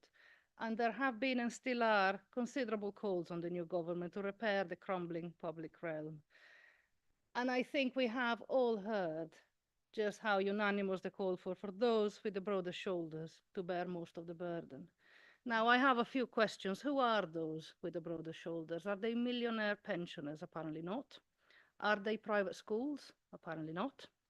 Are they the rich landowners? Apparently not. Are they employers or large corporations? Apparently not either. Mr. Chairman, what I want to know is this. As we look for ways to rescue our public realm, where next? Thank you.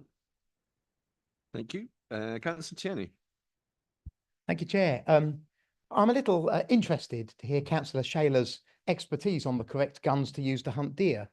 And it seems to me he might have discovered he's in a Republican, but I digress. Councillor Black's class war statement, I think, was great. It's brilliant that people of Cambridgeshire can look at that and see where he stands on such issues. Of course, as a Conservative, I stand with the farmers and with the people that they feed, which is most of the country. I think they're important. And I'm really pleased to hear that at least two of the people on the other side are going to vote with this motion. Back when the Conservatives were in power, they often did things I didn't agree with, and I wasn't ashamed to say so. And I think you can support a party and think that what they're doing is broadly correct, but still call them out on a bad decision. This is a bad decision. I commend those who are doing so. Thank you. Thank you. Councillor Sharp. Thank you, Chair. I didn't intend to speak on this, but I've got to come forward. I mean, we're debating this motion, in my opinion, because of the previous tea lady from the Bank of England who presented the budget. And I want to pick up some points. What is the relevance of this motion and these items to residents of Is it in Cambridgeshire? order for members of the council to be gratuitously offensive to senior members of government? Well, it's certainly not the first time I've heard it. But Councillor Sharp, perhaps you could moderate your approach to. I will do, but Chair, Chancellor. I will do, but it's pot calling kettle black, I think here. But anyway, moving on. This is relevant to residents of Cambridgeshire because, as Councillor Goldsack in his opening speech mentioned, that this is the third biggest industry in this county, so it does affect residents in this county. And then, you know, going on to just picking up other points again, workers are affected by the budget. The government increased the employers' national insurance contributions, and I sense that people of a certain party feel that if you just tax employers, it doesn't affect the employees, but it does, because it ends up there's less money, less profitability in the company, therefore they employ less people, and there's smaller pay rises. I mean, we have the fictitious black hole of 22 billion, which 9.6 billion going to pay off. Back to the motion, Councillor Sharp. Okay, thank you, Chair. I was very interested by the history lesson from Councillor Shaler, but I won't discuss that in the interest of. Very sensible. Yeah, but I do want to pick up one thing he did say. Farmland is under attack. He mentioned about the finest soil should be, and I'm trying to quote him, promoting wider culinary items. Now, that is part of our problem, that farmland we are losing farmland in this county, partly because of Seneca, the Kingsway Solar, which touches my ward, the pylons go across my division. And if this tax causes family farms to be sold, whatever, we could lose, you know, more farmland could go out of food production. So I do welcome this motion, and I look forward to supporting it. Thank you. Thank you. Councillor Bowden. Oh dear, dear, dear, Chair. Not much has been said about the motion, and a lot has been said about other things. And I'd like to talk about. Amen, Councillor Bowden. So I'd like primarily to talk about the motion, which I have to say, to a great extent, Councillor Dupre did as well. And to the extent that she did talk about the motion, I fully agree with the comments that she made. But some of the comments which were made were really interesting. I don't think, Chair, that the debate should be stifled because people put things into a historical context. But it is important, if they do so, that they do so correctly and are not guilty of revisionism. I must admit, when I heard Councillor Black talk, I thought that as far as talking about farms was concerned, he might as well not have been talking about 2024. He might as well have been talking about 1924 and the de-Kulikization policies of Lenin and later Stalin. And I have to say that the comments made by Councillor Black, and to a lesser extent by Councillor Shaler, just reeked of class warfare, were absolutely desperate in terms of trying to give some degree of succor to the current government, and really were not helpful. And it's especially not helpful if things are said which aren't true. Whilst in the comment made by Councillor Black, which certainly affected farmers and what happened after 2010, that in 2010 the Conservatives claimed that there was a black hole.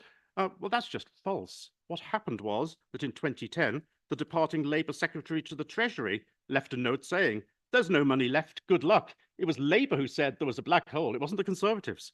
And it really is important that we do stick to what's actually happening to our farmers. One of the most important things as far as our farmers is concerned is control of water and flooding.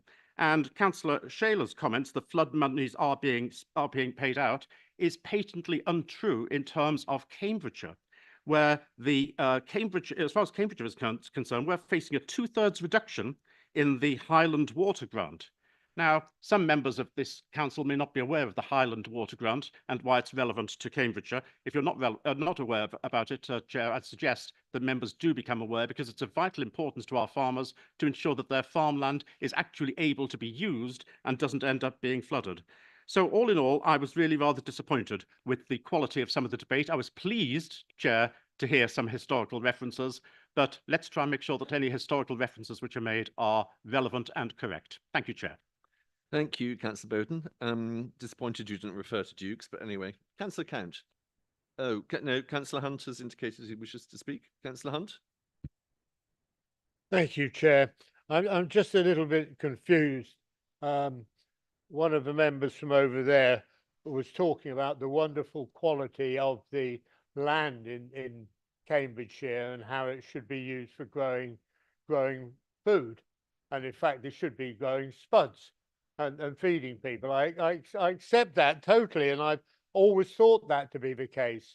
But then I just seem to remember, perhaps they can help me, is it's Ed Miliband who went against the wishes of Suffolk County Council, Cambridgeshire County Council, West Suffolk District Council and East Councillor Council. Hunt, it's not relevant to the motion, and I know where you're going with this. So if you want to speak to the motion, Well, by all means, I continue. think I might just But finish if the you're going to sentence. start talking about solar I farms, was then I'm going to close disputing you a down. previous member's comments. Thank you, Chair. Right, Councillor Count. Sorry, I was reading Councillor Hunt and Councillor Count on my list. It was bound to happen eventually, wasn't it? I apologise. Believe me, it's happened many times in the past. And I'm sure not all by mistake. Yeah. 'Tis the season of good cheer. The debate so far, I don't have a pre-prepared speech. As a seconder, I wanted to really respond to comments, mate. And I found some interesting points in the debate today that I want to address. But what it did seem to go down to two separate camps. There was the camp that thought about what the motion said and by and large agreed with the motion. Some people thought about what the motion said and disagreed with it.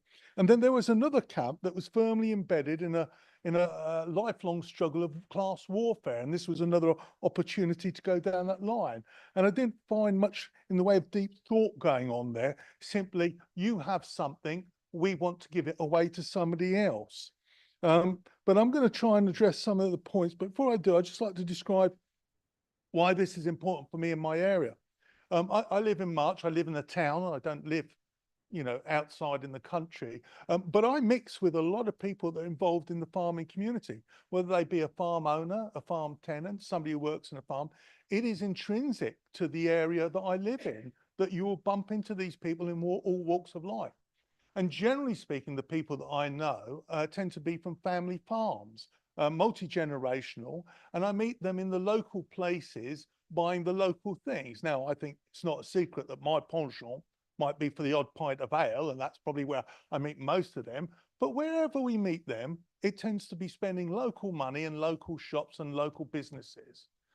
Now, that's what a family farm does and why it cares for its local community. And when they do something wrong, they are basically available for somebody to say, excuse me, you can't light a fire there. Excuse me, your hedge is overgrown. Excuse me, you need to deal with it. And that's what a family farm way of life is for somebody like me in a rural community. People know each other and can know where to go, or somebody else that they can contact them. Now, there's no doubt that this measure will break up family farms, because despite it being said this is not a family farm tax, it only affects, really the nut and bolts of it is the inheritance tax, and inheritance, let's be honest, generally goes to somebody in your own family. So yeah, I'm going to call it a family farm tax. And because of the figures involved, because they're capital rich but money poor, it will mean the breakup of family farms. And that breakup of the family farms means you won't get some other farmer starting out in life able to buy a farm. You will get them bought up by the multi-led corporations, perhaps, I don't know, the Lord Lev Alleys of this world or BlackRock to add to their portfolio, but you won't tend to get it from another farmer actually able to meet those costs and keep it in a family farm. So it seems to me that this measure is actually destroying a way of life. and a way of life that's important, and it's destroying local communities. And the other thing that local farms, family farms, people who live on their farms care about are things that are intrinsic to their area. Things like good stewardship. A corporation indulges in stewardship when they get a grant. A local farmer tends to indulge in good stewardship because they like living where they live and they like to have that as part of their life. Diversification actually driven by small businesses, not by large, but we know it is a real struggle for them in this day and age. There are problems with this tax, and some of the more intelligent comments, in my opinion, that I heard, Chair, were about the way that the tax was introduced. I can't stand here and say Labour are wrong, tax the rich and give to the poor, because we all know Labour are going to do that anyway. But what they've actually done is they've hurt a lot of people. Unintended consequences was one of the words we heard. Bit like the pensions, isn't it? I mean, the pensions, they took away the winter fuel allowance. They probably thought, well, all those people don't need it. But they hadn't really thought too hard about those people on £13,000, where it will make the difference between heating or eating this winter. And the same thing happened with the winter fuel allowance as is happening in this tax. The problem is it's been exacerbated by coming in too fast and not actually thinking this through. So instead of bringing forward some kind of tax regime that did affect those with the broadest shoulders, the unintended consequences, just like the pensioners, means it's hurt an awful lot of people. To wrap it up, I am grateful to Councillors Black and Shayler for trying to remind us somehow that all property is theft. I think that was a very clear example of where I might differentiate with them. And of course, if we want to take this further, please put in the letter to invite Keir Starmer down here to see what's going on, and he can walk around our fields in his £450 Wellington boots. Thank you, Chair. Thank you, Councillor Kent. And finally, Councillor Goldsack. Thank you, Chair. What an interesting debate. I'm going to pick up a few points and I'm going to be as quick as I possibly can because I also would like to go home. Councillor Cooch, law of unintended consequences. I absolutely agree. Well said, and thank you for a very sensible comment. Councillor Black, we have been scaremongering and frightening. I tell you what farmers are talking about in the pubs that Steve frequents, in the pubs that I frequent and other places. They're talking about wetting the fens, solar on the march, and inheritance tax taking my business away. That's what they're talking about. That's not us scaring them. Really is not us scaring them. I can assure you of that. Councillor Shayler, very, very clever attempt at moving the target on the motion. I really like that. I even like the fact that you added that we could change the ammunition as well. That was very smart. Councillor Dupre, very well thought out and good answers, not just because you're following us. The point I really liked what you said, Councillor Dupre, was the best people to look after our environment are those that work in it. I absolutely agree that the farming community are those that give us the best return for our environmental needs. Councillor Boulat, the substance of the debate is on an edge. I think it is, and I think you're in a very awkward position. I think what I heard in your comments was you have a tendency to support this, whether you can or not from your Labour bench. I'm not sure, but thank you for your comments. This motion wasn't overtly political at national government. I will stand on.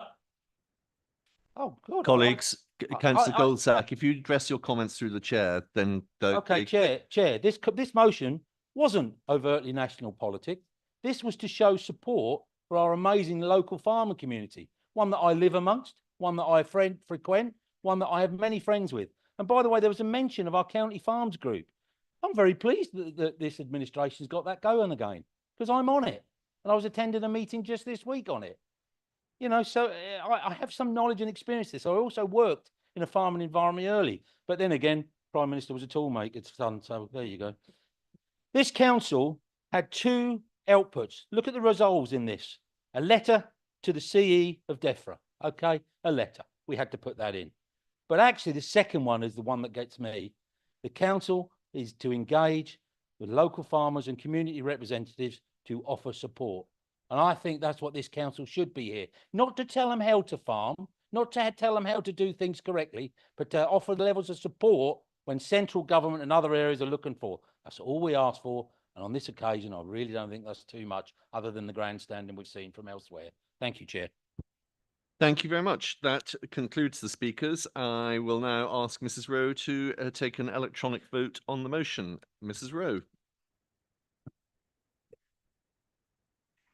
Members in favour of the motion, please press the button underneath the word yes. Members against the motion, please press the button underneath the word no. Members wishing to abstain, please press the button underneath the word abstain.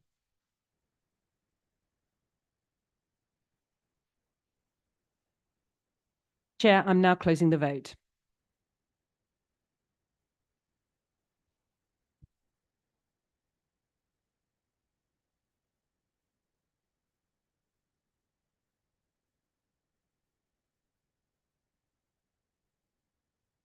Chair, the result of the vote is 16 votes in favour, 7 against and 13 abstentions. The motion is therefore carried. Okay, thank you very much. That concludes discussions of the motions. We now consider item 11A as set out on the agenda, which is the Cambridgeshire and Peterborough Combined Authority and Overview and Scrutiny Committee oral questions, which will be dealt with in accordance with the protocol set out in Annex 1 of Part 4.1, Council Procedure Rules of the Council's Constitution. Can I remind you that councillors may ask questions for a response by the council's appointee on the Combined Authority and its appointees to the Combined Authority Overview and Scrutiny Committee, which relate to the decisions of the Combined Authority Board and Overview and Scrutiny Committee as set out in the generic report provided. The generic report summarising the decisions made by the Combined Authorities formal committees is included on the council agenda on page 105, and I am exercising my discretion to allow a question in relation to a meeting of the Combined Authority whose minutes have not yet been submitted to the County Council. So if you wish to ask a question of Councillor Netzinger, the Council's appointee on the board, can you please raise your hand? You will have 2 minutes in which to ask a question and 1 for a supplementary, with up to a maximum of 2 minutes for a direct oral response to each. Who's going first? Sorry, who was first?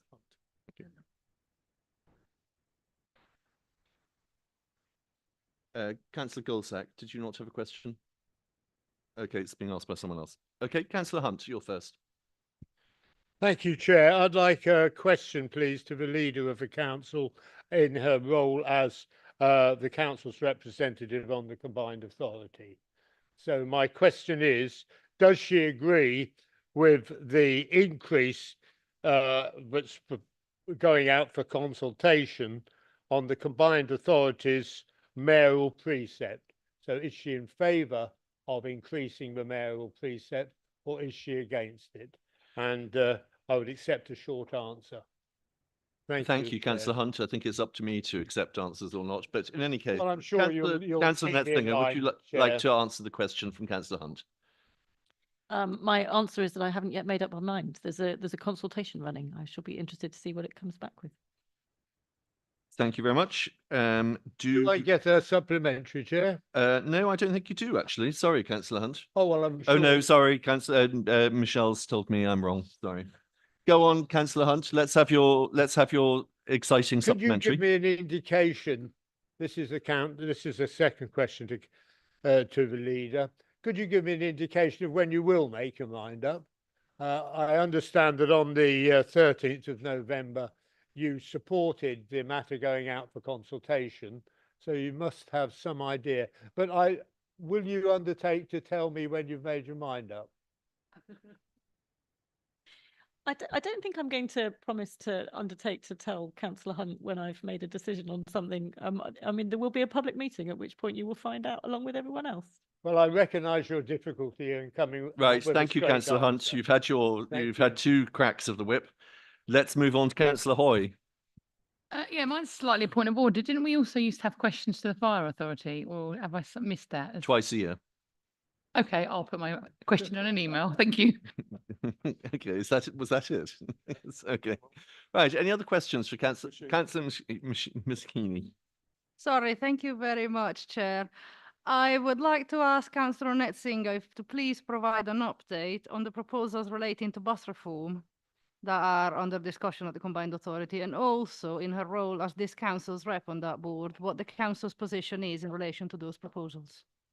Councillor Netzinger, you have 2 minutes.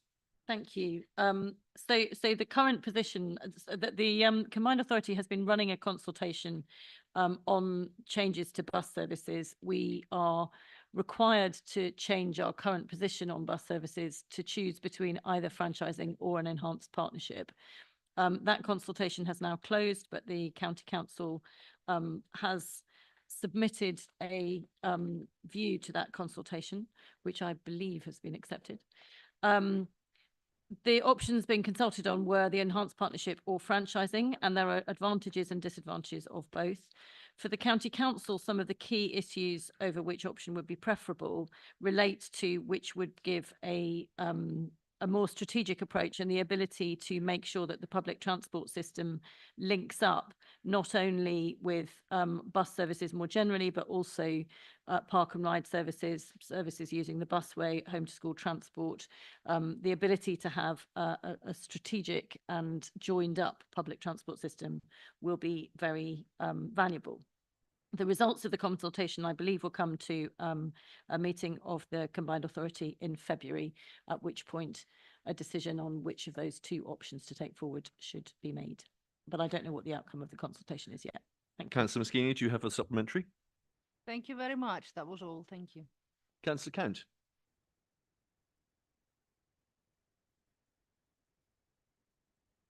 Thank you, Chair. It's on the same subject of bus services.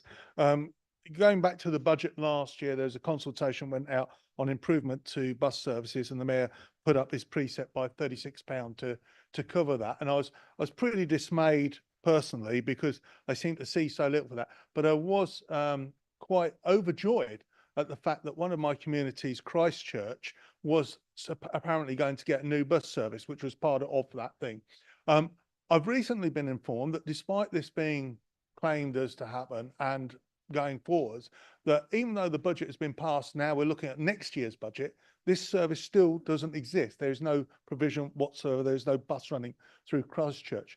Can I ask the leader, Councillor Lucy Netzinger, if she's aware of the delay in introducing some of the routes that were promised almost a year ago, and whether she will take up on my behalf for the residents of Christchurch? Councillor Netzinger.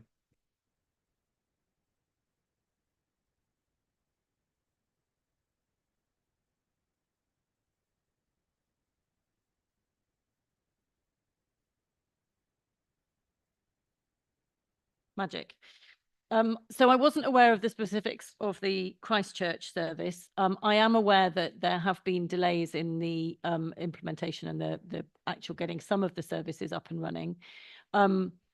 I think that when Councillor Count says something was promised back in the early spring, I don't think that there was any guarantee of any services in any particular area at that point. But I do know that the Combined Authority are working hard to try and make sure that they are getting the maximum number of bus services to the maximum number of villages across Cambridgeshire that they can.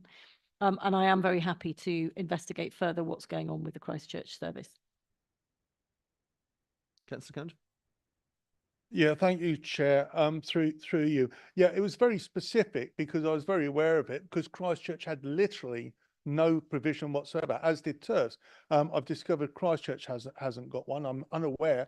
Nobody's notified me if TERVS has, but it looks like they won't either. So can you look into both of them for me, Christchurch and TERVS, and perhaps give an answer back to this council by email? Thank you, Chair. Thank you very much, Councillor Netzinger. I've noted that. I'm happy to look into them, and I will send Councillor Count an email. Thank you. Councillor Goldsack. I'll keep it very quick. Councillor Netzinger, if I may, could you add Isleham to it and Ting? Because I went to the Mayor's question open session at St Neots Football Club in September, and he stood up and said it will be in place in Isleham. He was questioned by Councillor Mark Inskip from Sutton, because he was talking about their bus service as well. And as at the parish council meeting of Isleham a week yesterday, they have heard nothing, and yet according to the CPCA, it's all up and running. I can't see how a bus service can work when the residents don't know it exists. If you could please come back to us on it, I'll be very great. And I'm very happy for you to come back just to me on that one. Thank you. Noted. Okay, thank you. Councillor Count, did you have a point of order or something? Well, I don't know about having two goes. Perhaps we'll be generous. Let me ask you, Chair, does the Constitution say I can't? Let me just have a quick...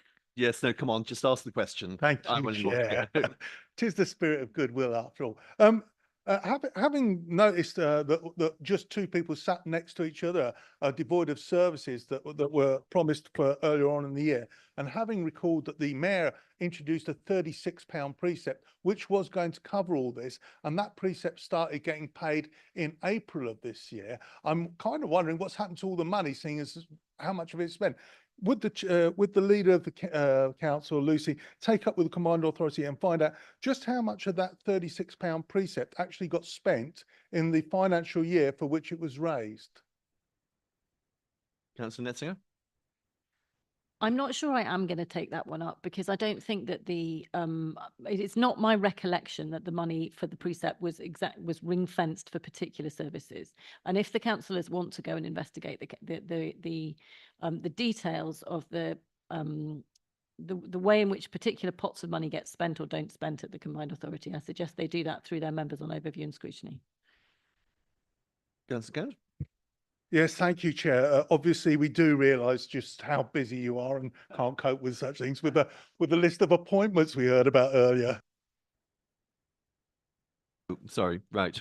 Now, no other questions for Councillor Netzinger? Splendid. Can you please raise your hand if you wish to ask a question of Councillor Goldsack, as Councillor Bradnam's gone home, the council appointee on the Overview and Scrutiny Committee? Yes, the look obviously was sufficiently... Right, thank you very much for that. We move on to written questions. No questions were notified by the deadline. That concludes business on the agenda for today. Thank you for your contributions. Mr. Chairman, could we just correct the record? Councillor Bradnam had to go for a medical appointment. Okay, well, she's not here, so nobody can ask her any questions. But thank you for that, Councillor Slater. Thank you. So can I thank members for their contributions and wish everybody a safe journey home and a happy Christmas and a lovely New Year.